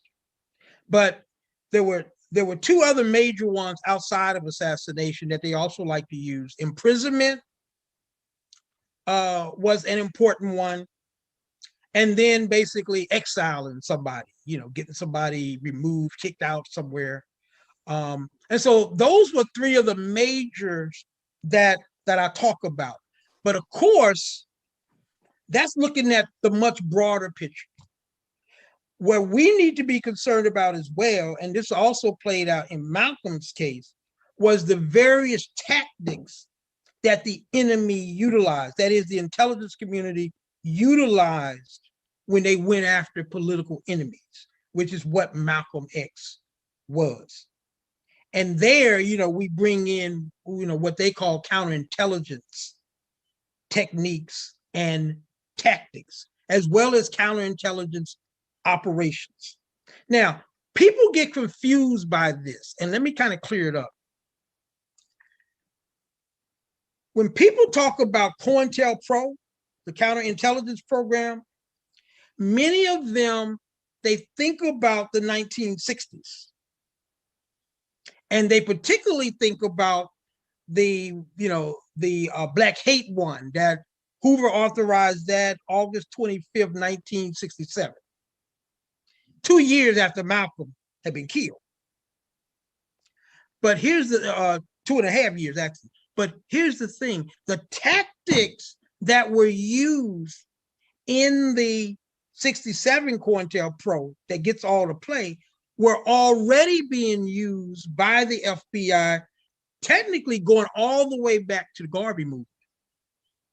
And I think we forget that sometimes. So you don't have to, in other words, people say, well, they were doing all these things in 67, we know. But Malcolm was killed before that. So what were they doing against Malcolm?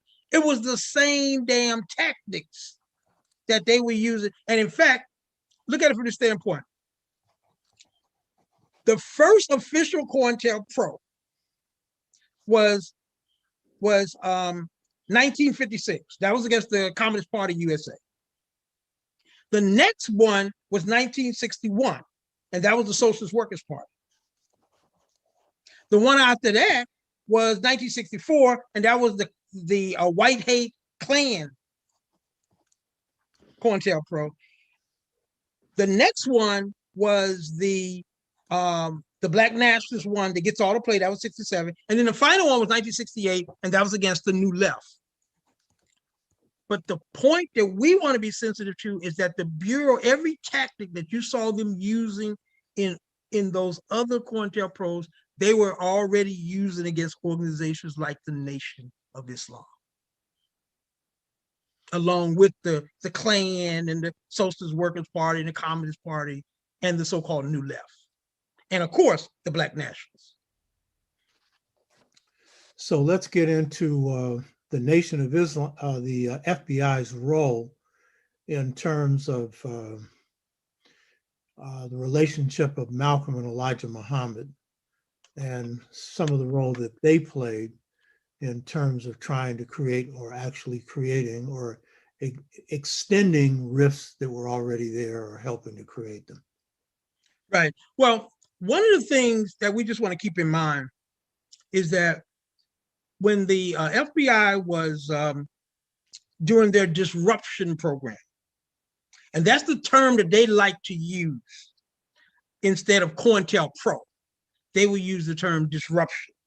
But everything, like I said, that was in the COINTELPRO program was in the disruption program.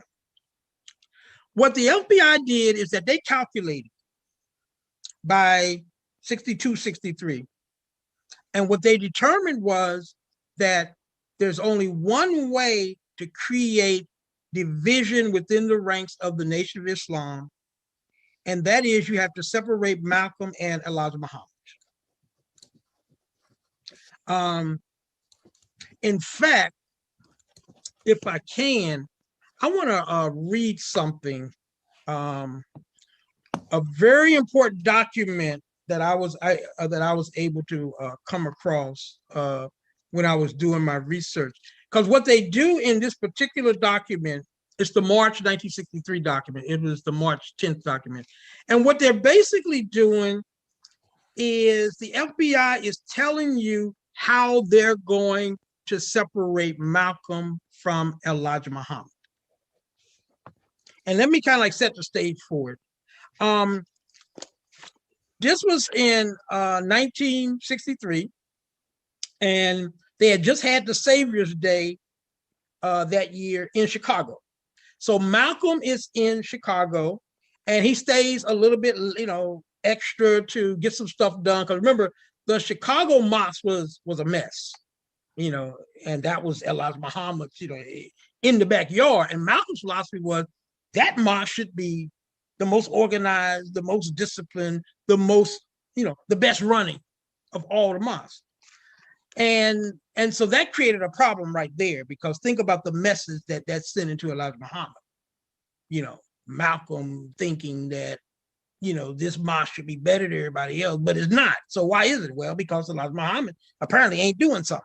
So anyway, what's happening here is that the FBI is really watching the relationship between Malcolm and Elijah Muhammad during this particular time, because there was a lot of other events that had been happening that was creating tension between Malcolm and Elijah Muhammad previously. So they are very sensitive to what's going on. So part of what's happening is there's a lot of tension between the family, Elijah Muhammad's family, which, by the way, the name that people gave the Elijah Muhammad's family was the royal family, which, by the way, a name that Malcolm actually created. The concept of the royal family, that is Elijah Muhammad's sons and daughters, Malcolm created that. And in fact, I remember interviewing Wilford, Malcolm's oldest brother, and he was telling me, he was saying that, that this royal family will ultimately, be Malcolm's major headache within the Nation of Islam, and that they're going to ultimately, Elijah Muhammad will ultimately side with his children against Malcolm, because that's the big power struggle that we're leading up to right now. But one of the points that Wilford made to me was, he said, the concept of the royal family, he said Malcolm created it. And then he said Malcolm created the monster that destroyed him. And I really had to, to appreciate what he was saying. Okay, so let me just read this real quick, okay? So what's happening here is that the SAC, that's Special Agent in Charge of the Chicago Bureau. And in fact, this is the same punk that will help to orchestrate Fred Hampton's assassination December 1969. This is the same special agent in charge. His name is Marlon Johnson. So what they're doing right now is they're noticing that the longer that Malcolm stay in Chicago, the more the tension between Malcolm and Elijah Muhammad, and so what Marlon Johnson is doing right now is he's assessing, is it to the Bureau's advantage to do anything or to let nature take its course? Or should they introduce some new disruptive things now that they know that Elijah Muhammad and Malcolm are starting to kind of separate a little bit? Should they be doing something else? So this is what Marlon Johnson said. And when he says Chicago, he's talking about the Chicago FBI. So this is what he wrote to Hoover, March 1963, quote, "At this point, Chicago does not recommend that any disruption tactics in the form of anonymous letters or phone calls be instituted. It is apparent Elijah Muhammad at this time is backing Malcolm and is giving him to some degree a free hand. It is also apparent Muhammad has no intentions of allowing Malcolm to get out of bounds. Chicago also feels that any anonymous letters or calls at this time could possibly identify the source of the information and could, instead of causing disruption, solidify the royal family and Malcolm." And he goes on to say, "It is felt that Malcolm's presence in Chicago is the most adequate form of disruption possible, as it is causing extreme discontent in the royal family and may well set off a chain reaction which could cause Malcolm to fall in disfavor with Muhammad." Now, this document was important for several reasons. Number one, the FBI is reminding you of the ongoing disruption campaign that they have within the nation. But they also mentioned two tactics that they have been using all along. The poison pen, they talk about the poison pen and anonymous letters. These were two of the most important tactics that the Bureau will use to help later on to distance Malcolm and Elijah Muhammad.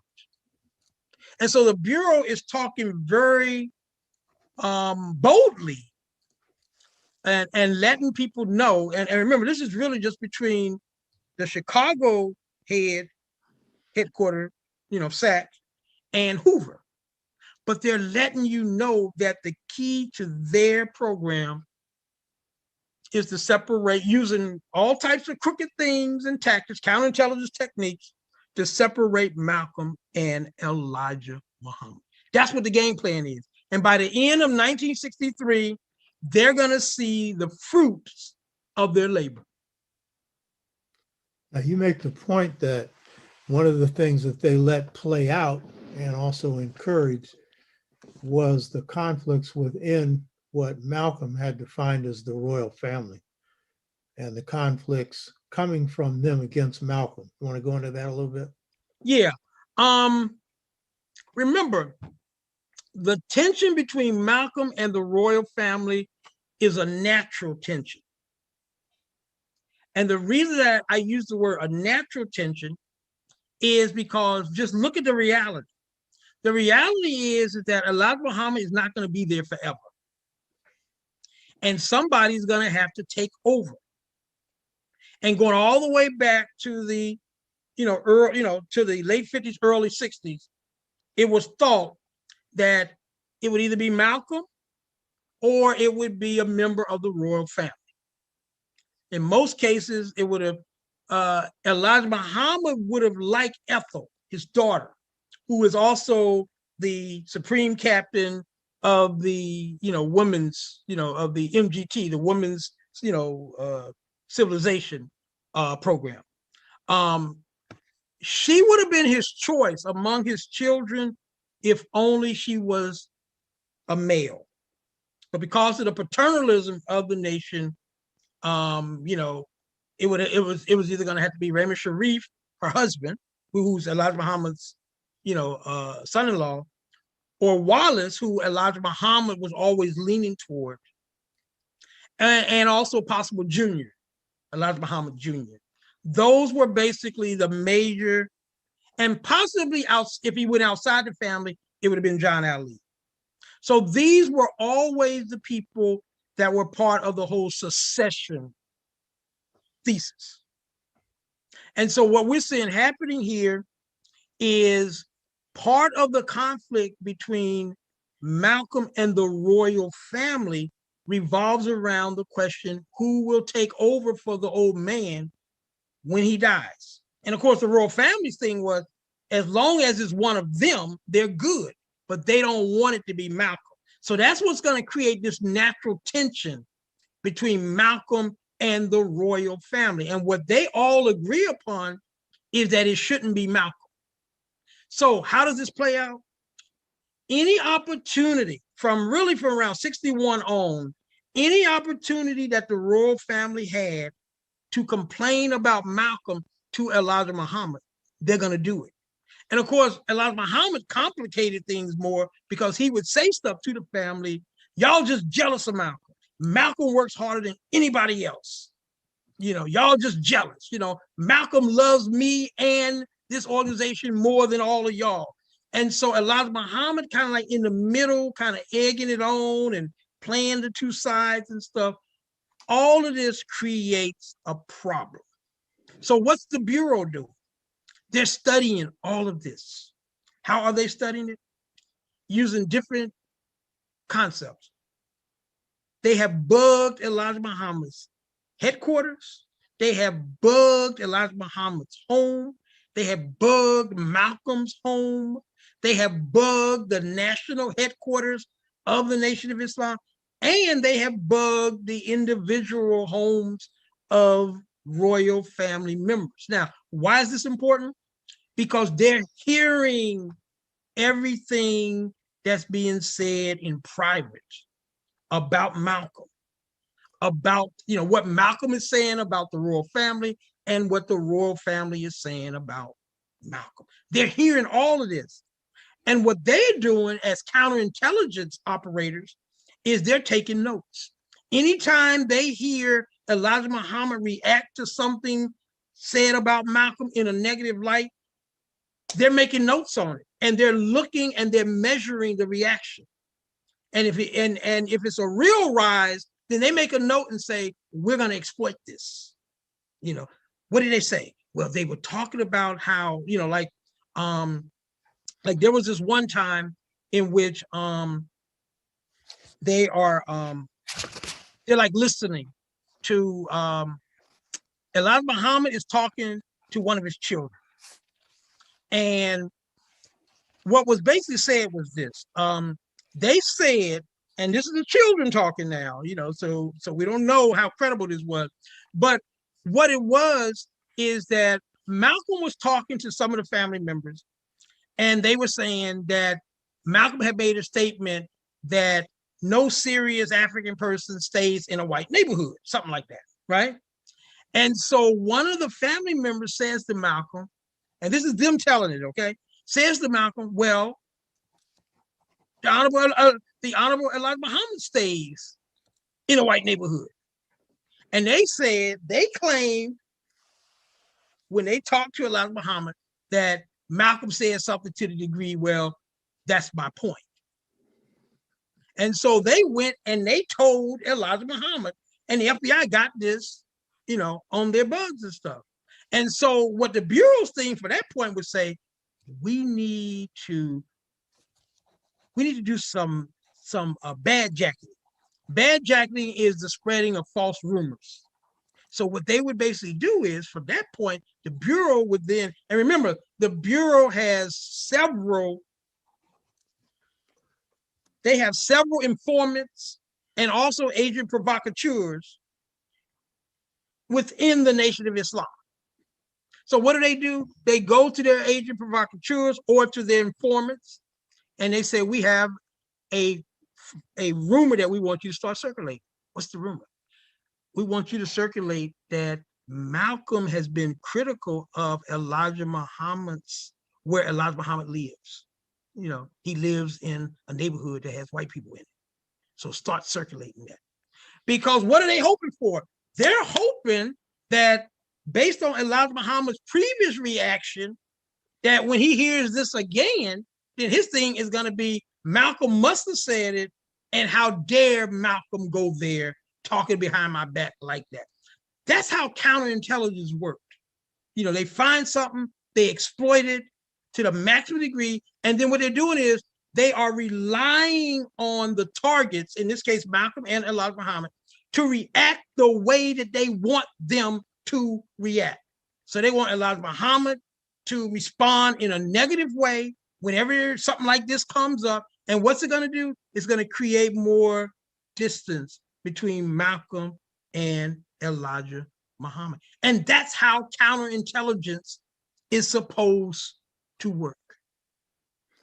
Now, you make the point, which is a very important point. It's not usually stressed, that Malcolm came up with the idea of the royal family that would turn on him. Malcolm is also the one that recommends John Ali to Elijah Muhammad, and he was at least an informant for the FBI, at least. And I've talked to a person that was in the nation for a while, and I asked him, what was the qualities of John Ali? And he was an accountant. FBI agents were accountants. He was not an agent, he was an informant. But he said, whatever John Ali did worked. You know what I mean? And Malcolm put him there. And Louis Lomax had pointed it out to him, that you made a big mistake on this one. He didn't know what he was doing. Now going to your point here, you're also describing a template for how the FBI generally moved on the Black Liberation Movement and a lot of other groups. Panther Us, playing egos against each other. And the Panthers themselves. My own organization, we face the same things. There's some lessons here, because I've had 3 assassination attempts on me. This finger here, 18 people sent after me. I had a guy come to shoot me at my house. And they ran low intensity on us, that's far more sophisticated than COINTELPRO. You familiar with low intensity? Yeah. Yeah.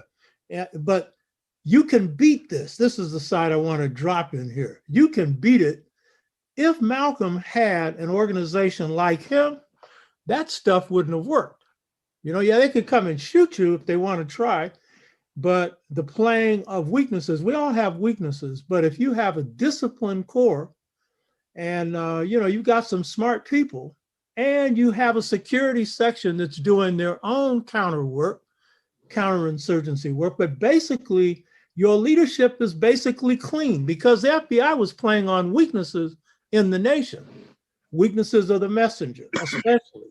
Exactly. And that just opened them up to everything else. We all have weaknesses, and there's always something that can be exploited.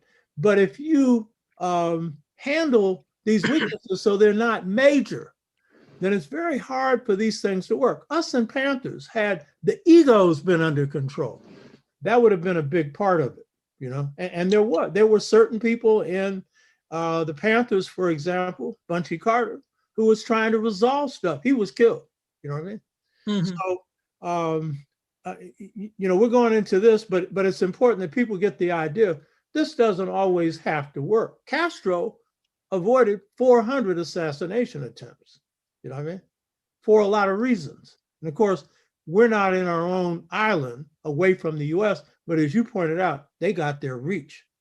So now going back into the nation's game, so they play on the issues that the royal family, so-called royal family, has.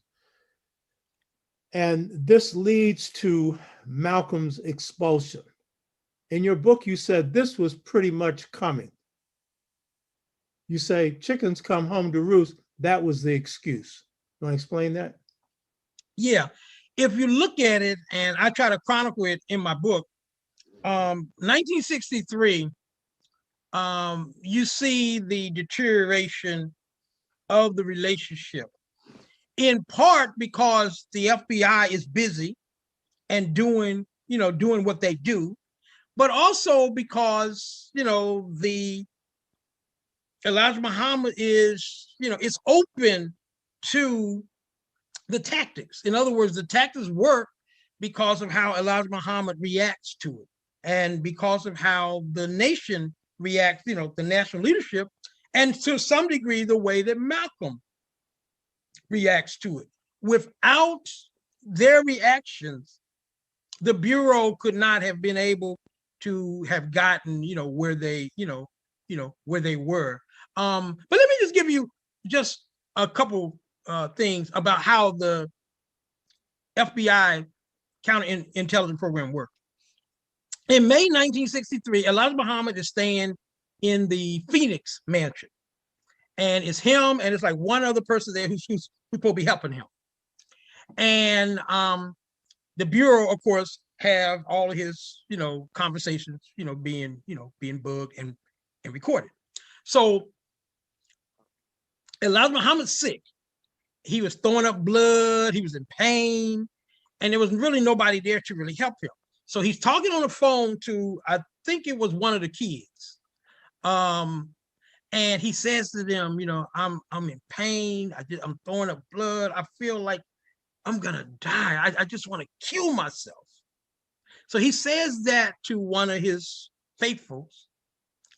The Bureau listens to this, hears this, and for the next week, there's a series of phone calls to the Phoenix estate in which anonymous people are calling Elijah Muhammad, telling him he should kill himself. That's counterintelligence. They got an opening, and it was as simple as that. King was the same thing they did with him because they knew he had jumped out of a window when he was very young. I think his grandmother died or something. And so they saw a proclivity to suicide, encouraged it.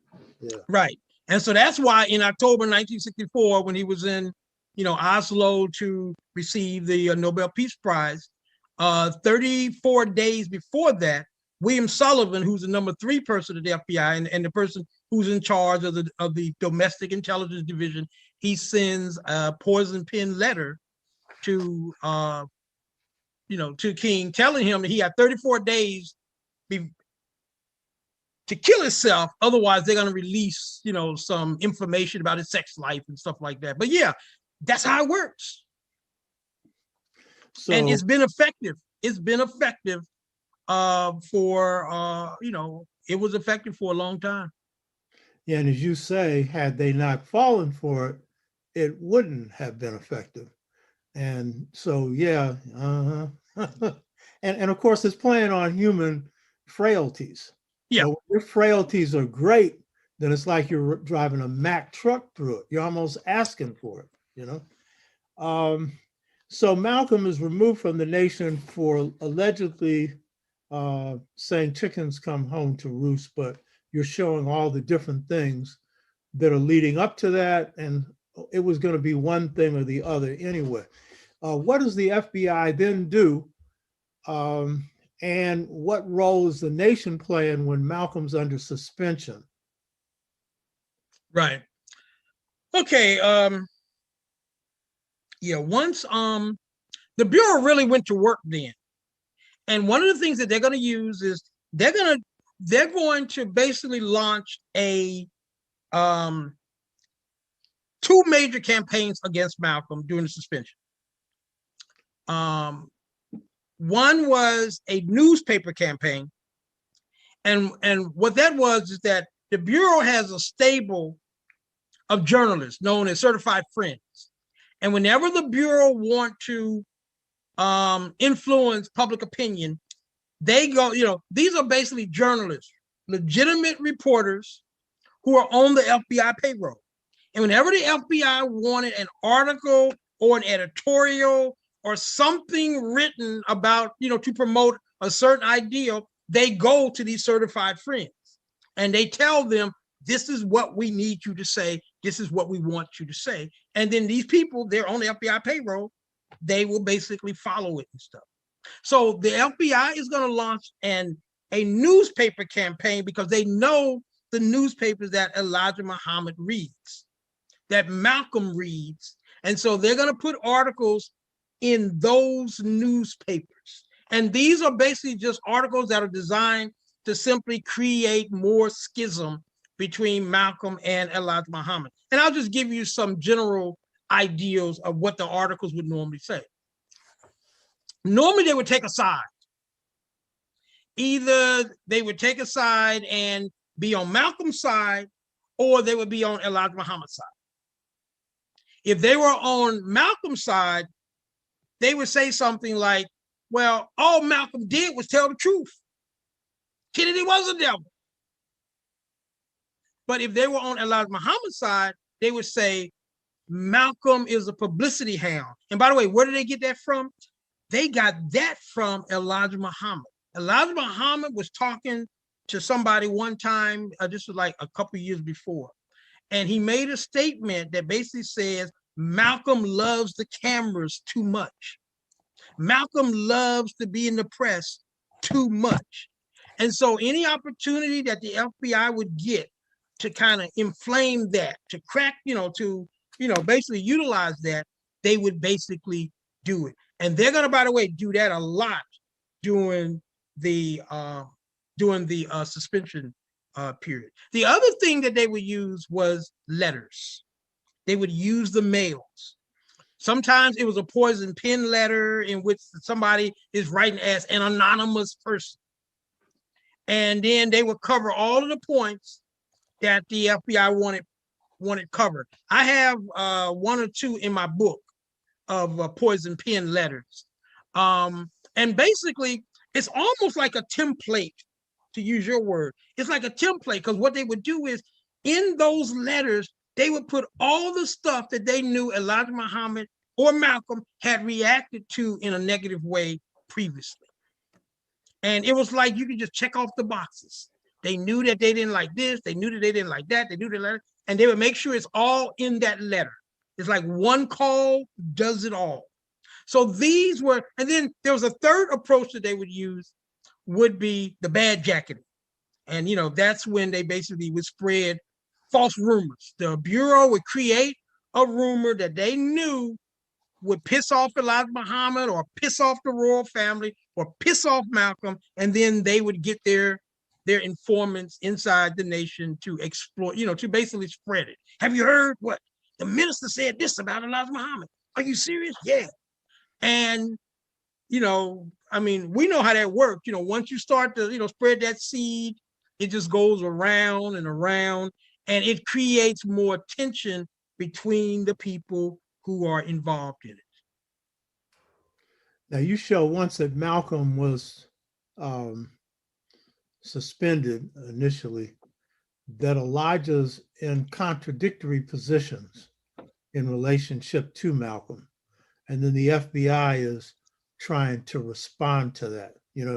That's part of what good writing and good research is. It goes into the contradictions. It's not all black and white. And I think that's one of the things that makes your research exceptional and outstanding. So explain some of the back and forth that's going on with Elijah when Malcolm's on suspensions, his attitude towards Malcolm and Malcolm's response and the government's role in that. Right. Okay. So remember, under the terms of Malcolm's suspension, so he's suspended, and under the terms of, well, first off, that's a problem. The terms of the suspension. Malcolm had initially assumed when he was suspended that it was for 90 days because that's the standard practice. Elijah Muhammad will later say, I never gave 90 days. It was indefinite. And then ultimately, one of the problems is that when the 90 days are up, Malcolm's going to start speaking. That's going to create more problems between the two because they never resolved what it was. But at any rate, be that as it may, part of the problem, during the break is that Elijah Muhammad was constantly hearing rumors that we now know were basically started by the FBI, that Malcolm was not taking his suspension well. And the type of stuff that they would hear is, like, I'll give you an example. Malcolm would be quoted in an article, for example. And remember, Malcolm's not supposed to be talking to the press either. Even though we do know of at least one time when he did talk to Ted Poston of the New York Post. That seems to be legitimate, in which Malcolm, called him up at night and, gave him something. Otherwise, Malcolm took his suspension the way that he was supposed to. But this is what the Bureau would do. They would have somebody write an article, and somehow they would quote Malcolm. They just make up stuff. They just make up shit. And they would quote Malcolm, saying this or saying that, when right now, remember, under the terms of his suspension, he's not supposed to be talking to the press. So these were some of the ways that the Bureau would exploit, the times when Malcolm is silent and is not supposed to be talking, but yet they would keep Malcolm out there through a newspaper article as if he was quoted. Now, they're listening for Elijah Muhammad's response. So somebody calls up Elijah Muhammad. I just read an article in the New York Times in which they quoted Malcolm. Well, what Malcolm say? He said blah, blah, blah.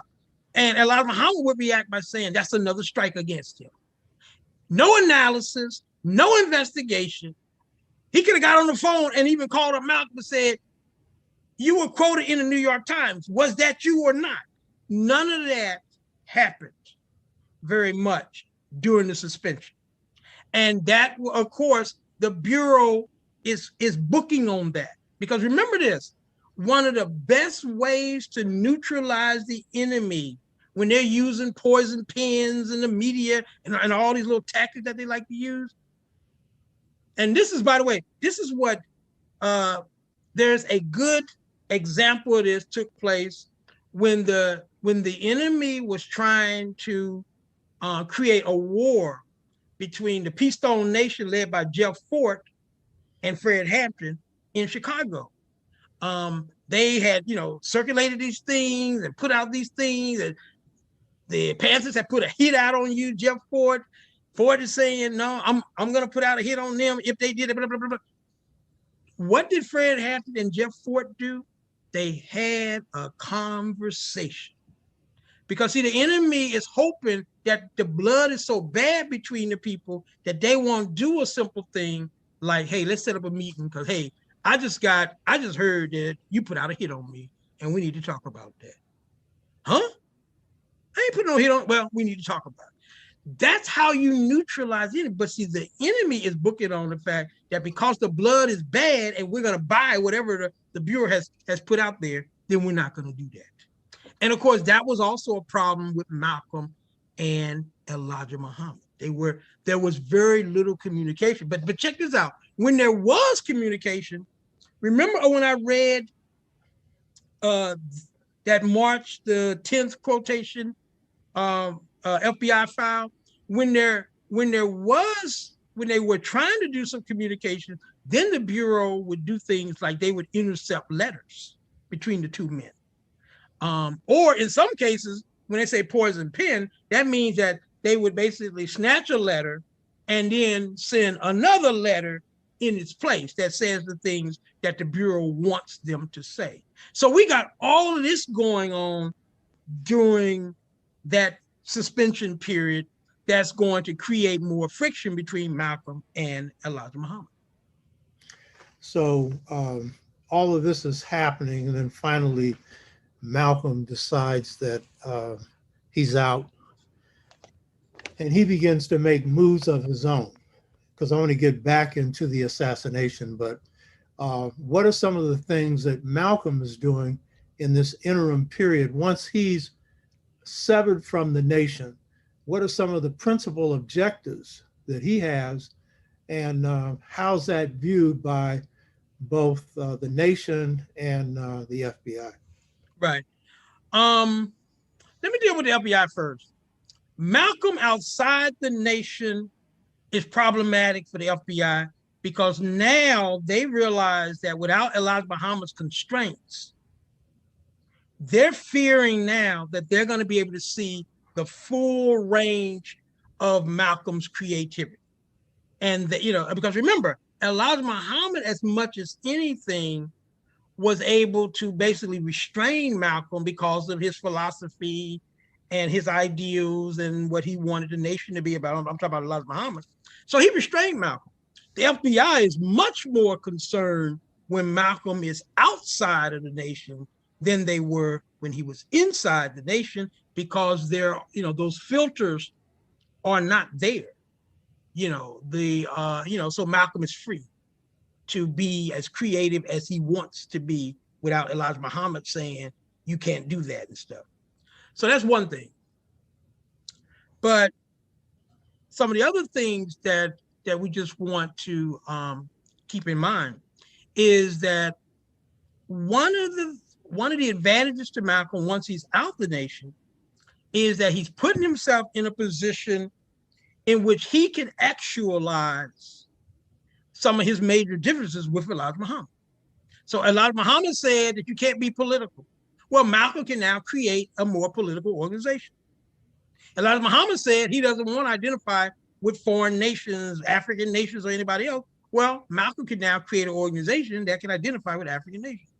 Elijah Muhammad said, no, I don't want to do that international Islamic stuff. Well, now Malcolm can deal with the international Islamic stuff. So basically, in the eyes of the enemy, Malcolm is more dangerous. And now they're going to have to allocate a lot more resources to try to keep up with Malcolm now that he's not under the umbrella of the Nation of Islam.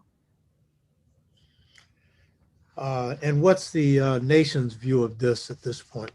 Okay, well, Malcolm is setting himself up in the eyes of the nation to be, to be an adversary, B, to be a competitor. The nation views the MMI as competition. So now Malcolm is going to try to create a rival organization. And so in the eyes of the nation, he's challenging the dominion of Elijah Muhammad. He's challenging the leadership of Elijah Muhammad. So this is not going to be viewed as a positive, and he's going to start taking away some of the followers inside the nation. He's going to start challenging that. None of this is viewed as a positive in the eyes of the Nation of Islam. So, of course, it's going to create more division and more of a schism between Malcolm and Elijah Muhammad. And Malcolm is going to become more and more of, of a villain, more and more of the enemy to the nation. One of the things that I really like about your analysis is you're showing the streams and the tracks that are coming on Malcolm. I don't like that, but it's showing the nature of what was happening. And so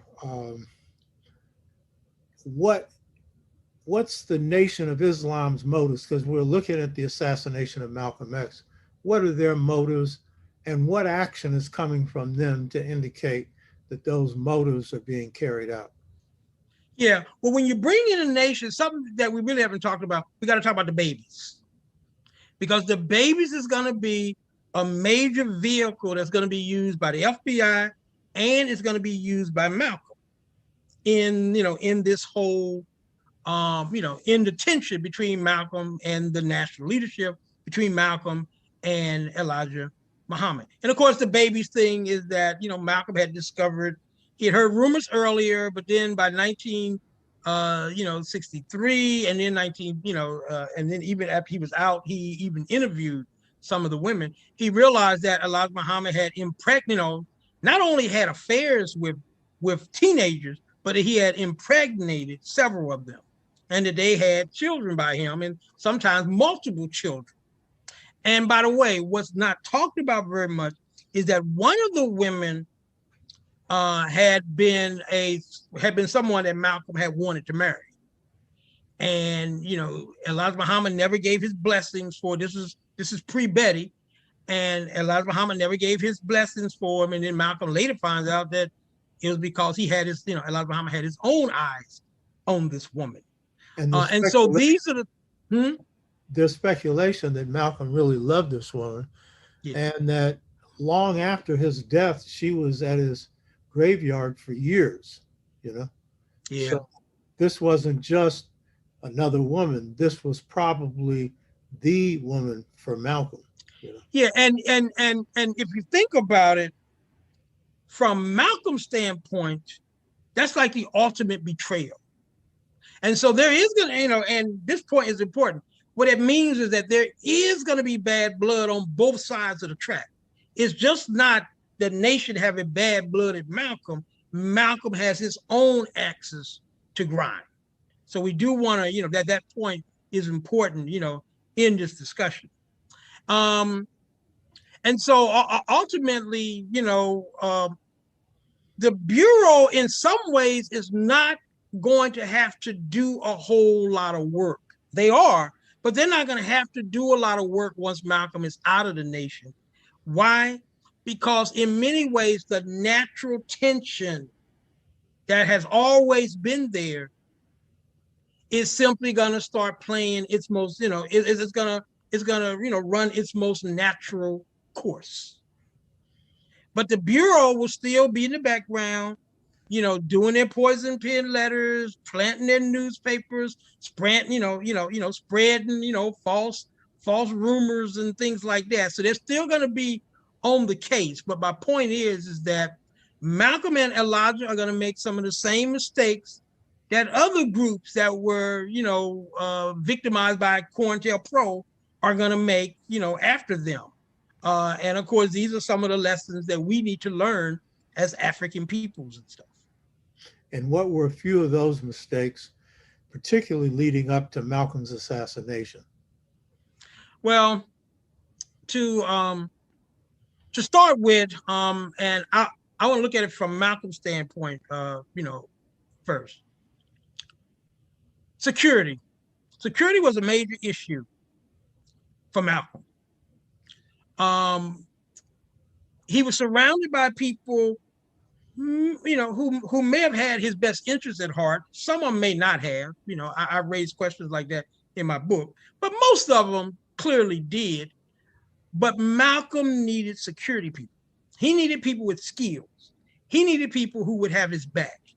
And one of the weaknesses, one of the mistakes that we made is that we never really took the seriousness of the threats against Malcolm as seriously as we should have. So that was one mistake. But then in addition to that, we needed to have had skills.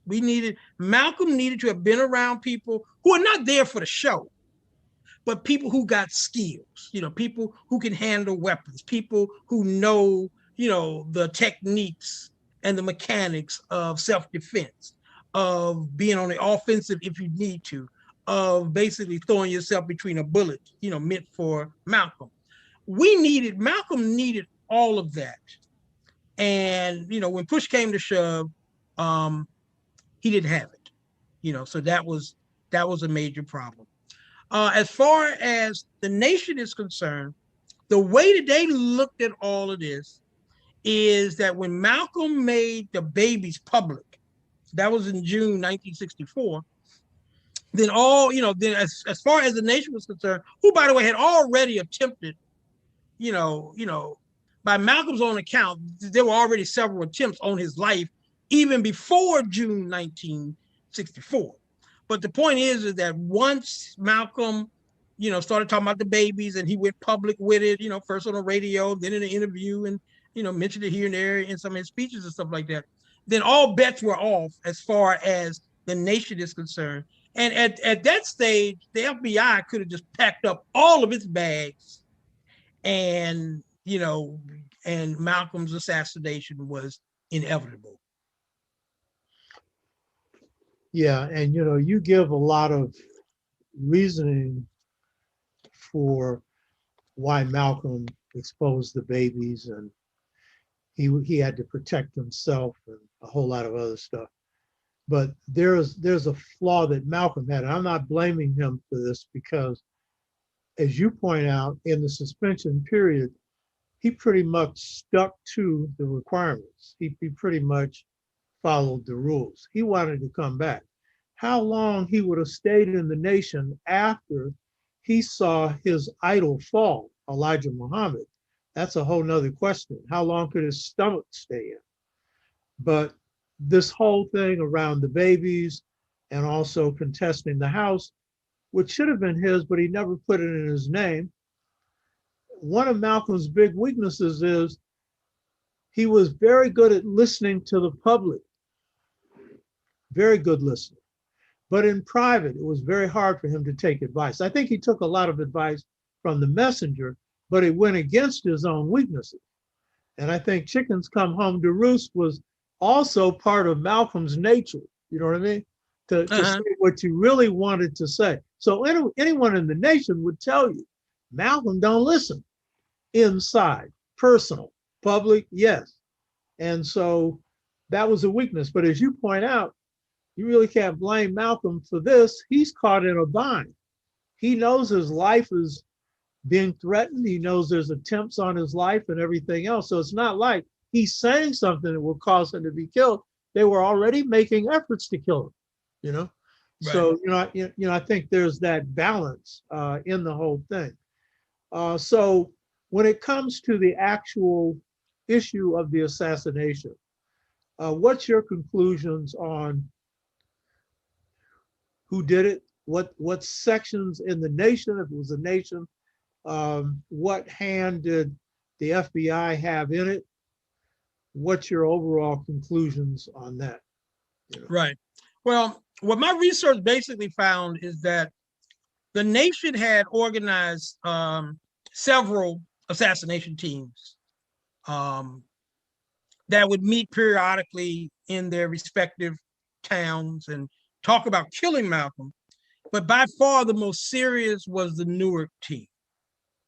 And of course, Newark is just right across the river from Harlem, which is where Malcolm, basically, the Harlem area was where his headquarters was. The family lived in Queens, but Newark was within shooting range, if you will. And so the Newark team began to start meeting somewhere in the late spring of 1964. And they would meet periodically. They were all members of Mosque number 25, which is Newark. They were led by the assistant secretary, a man by the name of Albert Ben Thomas. And they recruited people. And in the end, they recruited 5 people. Talmadge Hare, who will fire the 45. Wilbur Bradley or Willie Bradley, who will fire the J.C. Higgins 12 gauge sawed-off double-barrel shotgun. Leon Davis, who will fire the 38.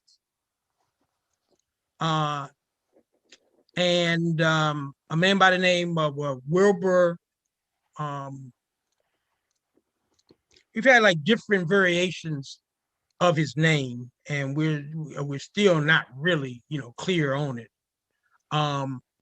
But he will basically be one of the people who will run interference and who will cause a commotion. So that's the 5-man murder team. So they go into the Audubon Ballroom on February 21st, 1965. And they had been meeting periodically, and they decided the night before, according to Hare, that they were ready to do it. And so they went to the Audubon. Why the Audubon? Because they knew Malcolm was going to be there.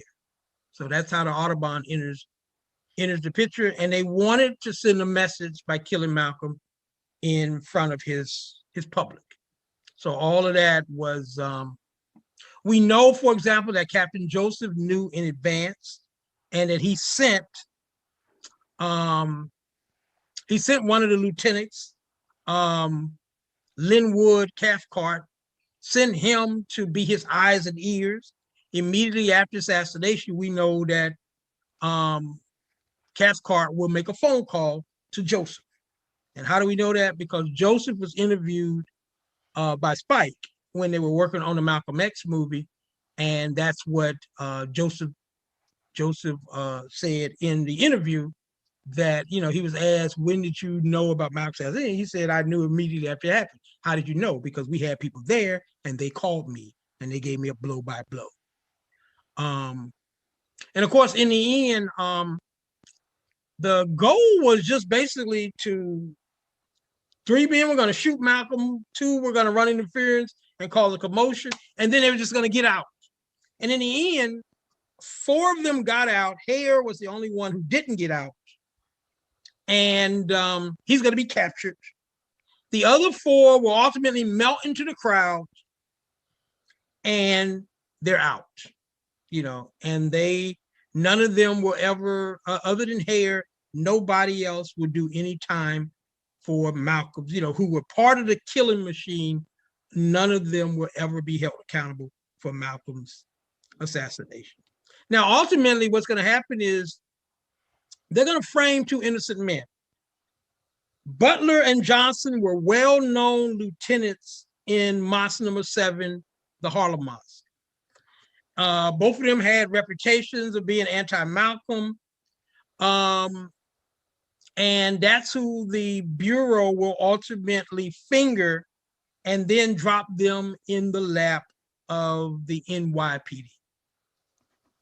The people who fingered Butler and Johnson, none of them were credible witnesses. None of them. All of them had holes in their testimony for the obvious reason that neither man was there. But in the end, Hare, Butler, and Johnson are going to be convicted, and they're going to be sentenced with life for killing Malcolm. Now, one point that we do want to make, though, Hare. Hare, when he first testified in the trial, he said that he wasn't there, and he was in the area, but he wasn't there. He didn't kill Malcolm. He did that. And that the crowd, he was walking down the street and the crowd just basically identified him as an assassin. In other words, he lied. But what ended up happening was on February the 20, let me see, that was February 28th, 1966.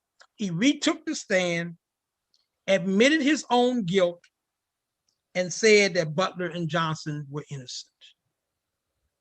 And he later told his lawyer, Kunstler, and a few other people that he knew that these men had nothing to do with Malcolm's assassination, but that he had made up his mind that if it looked like they were going to be, they had evidence and that they could be convicted, he would tell the truth. And he said when he saw all these witnesses, one after the other, just lying on these men, he made a determination that he was going to go ahead and admit his own guilt. So he pretty much signed his own death warrant for the most part, even though it ain't death because he's still alive. But he admitted during the trial that Butler and Johnson were innocent. But in the end, all three of them were convicted. Malcolm's house had been firebombed shortly before his assassination. Yeah, a week before. And when Joseph was asked, did the mosque have anything to do with it, he said no. But before his death, he said, yeah, we did it. Yeah. In fact, he gave up he talked a lot of stuff in his later years. And what was scary about Joseph is that his hatred for Malcolm seemed to have gotten worse over time. It's not an overstepping anything to say that Joseph hated Malcolm to the very end. And he even bragged about Malcolm got what he deserved. He had no regrets in anything.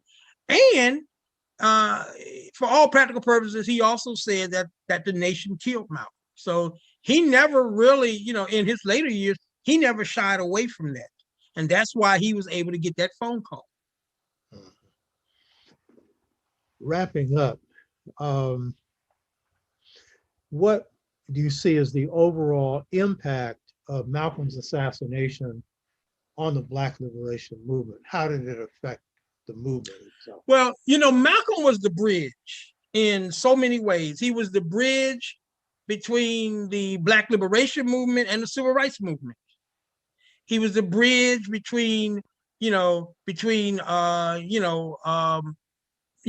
conservative Black thought and Black power. He was this bridge. He was this bridge between African people, looking at Islam from a domestic standpoint to looking at it from an international standpoint, because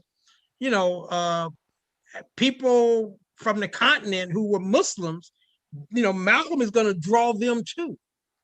And so he is this bridge. He is the bridge between us going from nonviolence to self-defense to us going to armed revolution. Malcolm, he's in the middle of all of this. He's the connective dots in all of this. And so what I think happened is that, by Malcolm being removed from the scene, I think that special voice, that special voice that could link a Martin Luther King and the civil rights leadership with a Black nationalist, a Pan-Africanist, a Black power leadership, like the Panthers and different things like that. It would have been so much better for us to have a direct link instead of Malcolm being basically a martyr. And then we got to figure out another way to fill the void that he basically left. Because, think about it, 1965, it's in the middle of the 60s is when we lose Malcolm. It's a transitional period when we lose Malcolm. And so we can play with what would have been, could have been, and all that type of stuff. But I think the bottom line is that, by losing Malcolm during that time period, I think it led to creating more, how should we say it, a lesser transition to these different groups, to these different periods. I think it would have been a smoother transition had we had Malcolm's voice, so when we were linking the civil rights movement and the Black liberation movement, I think it would have been a better transition for our people. Yeah, I'd add a few things to that, and I think those are correct. Malcolm had prophesied that the generation of the 60s knew what it wanted. The generation that followed would know how to get it. And Malcolm was prophetic. Most of his prophetic statements proved true. That one didn't. And in part because what hits Black communities after Malcolm's death is something he couldn't predict. Globalization, deindustrialization, drugs are dropped into the Black community, Right. assassination of leadership on a mass scale. A huge generation gap develops between the young and the old. And so these were moves that were not foreseeable. And though prophetic people often see things, nobody sees everything. So losing him even hurt more under those circumstances. And not just him, the Panthers being crushed and a number of other groups, because the brains, the most advanced thinking in the movement was gone. King had advanced to a level of Malcolm on revolutionary thought about restructuring the system. And I think there's a real key point to get straight about Malcolm. Malcolm had been a Garveyite at one point, but by the end of his life, I mean, if you listen to the last message, Malcolm is talking about, whereas he thought that the most important struggle in the world that threatened the West was the one on the outside of the house in Africa. He now concluded the last message, and I think it was his best speech, not rhetorically, but in terms of thought, because you're seeing a lot of things about where he's gone. He's under sedation. It was not a speech.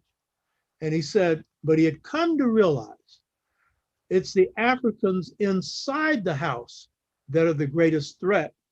And he's particularly talking about us. He said, provided that we understand our strategic position. And then he also started making analogies. King had concluded that the problem in America was structural.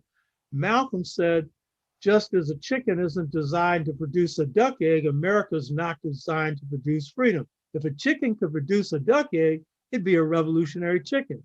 If America was structured for freedom, it would be a revolutionary system. Malcolm seemed to be moving in that direction. Nobody had the answers at that point. Your point about the transitional period, that's correct. 65 is where the movement achieved its objectives in the South.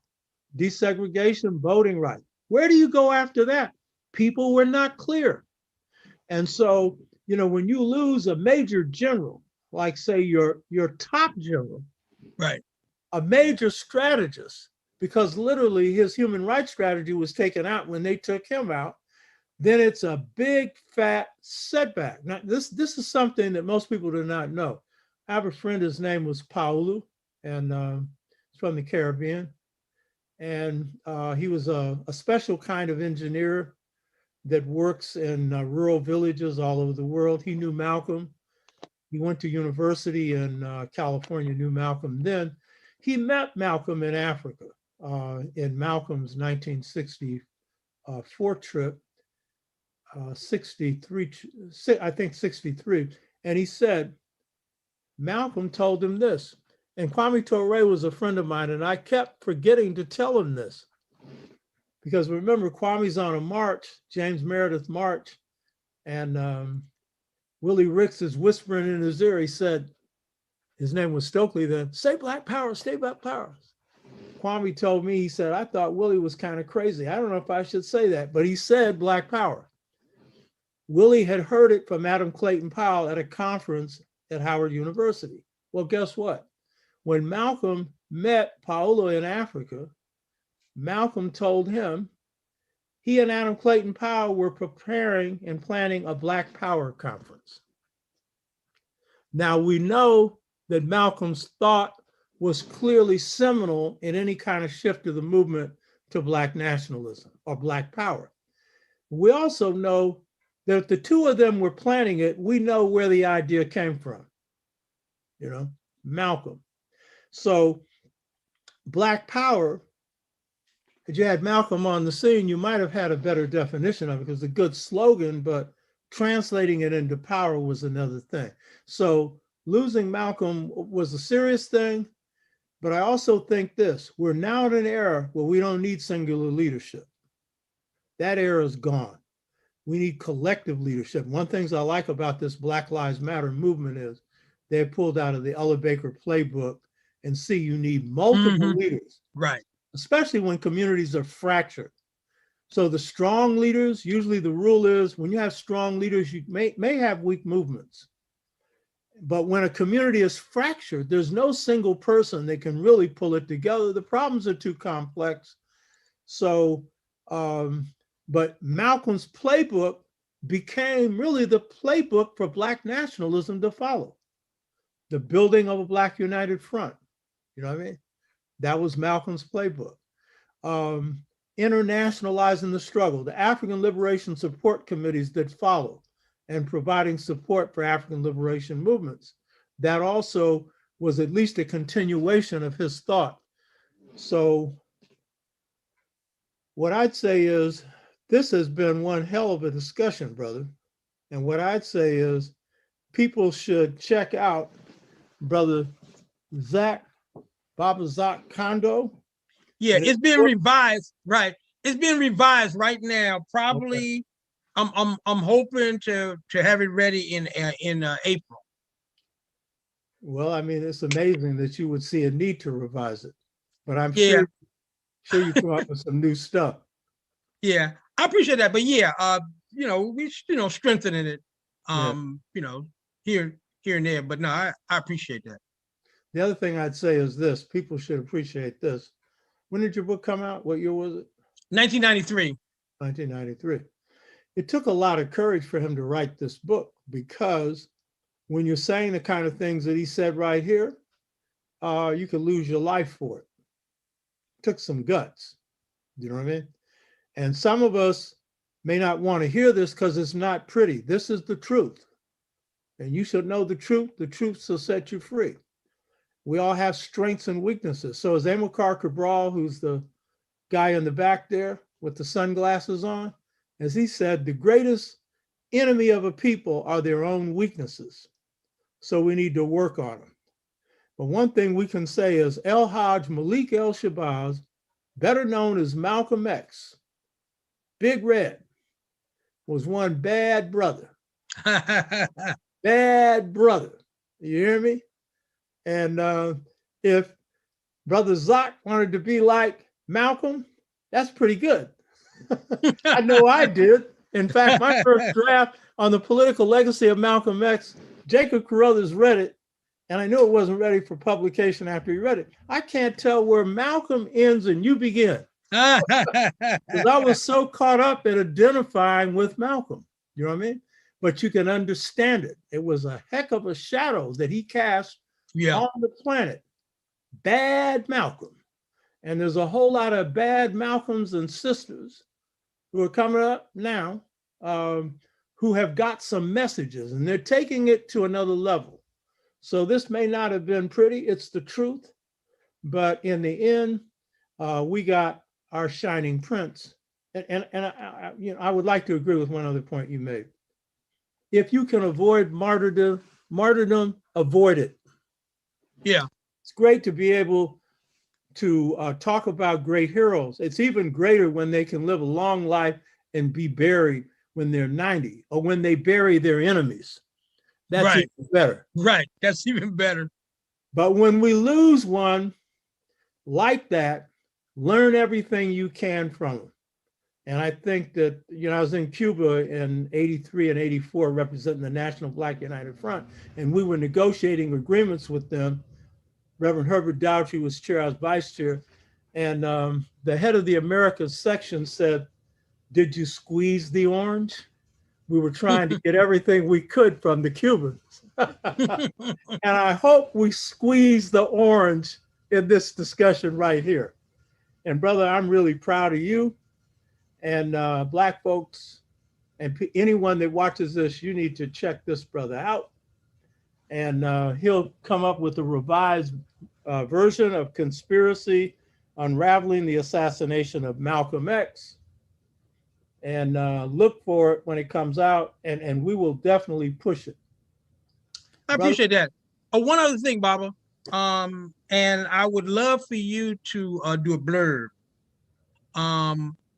I have a book that's going to be going to press in about a month that is called Trump through Black Eyes, and I would love to for you to look at it and hopefully do a blurb for it. African World Press, no, excuse me, African World Books out of Baltimore, Baba Nati is gonna be publishing and stuff. But yeah, I would love for you to be one of the blurbers or whatever they call it. Big honor, brother. Big honor. Okay, so I'll be in touch with that then. Okay. Anything you want to say in conclusion? No, I think that each year it just gets longer.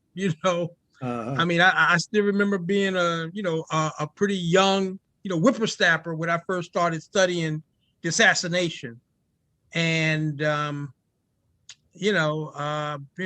just glad that I'm not sure we could have predicted when Malcolm was killed in 1965. Think about where everything was with him.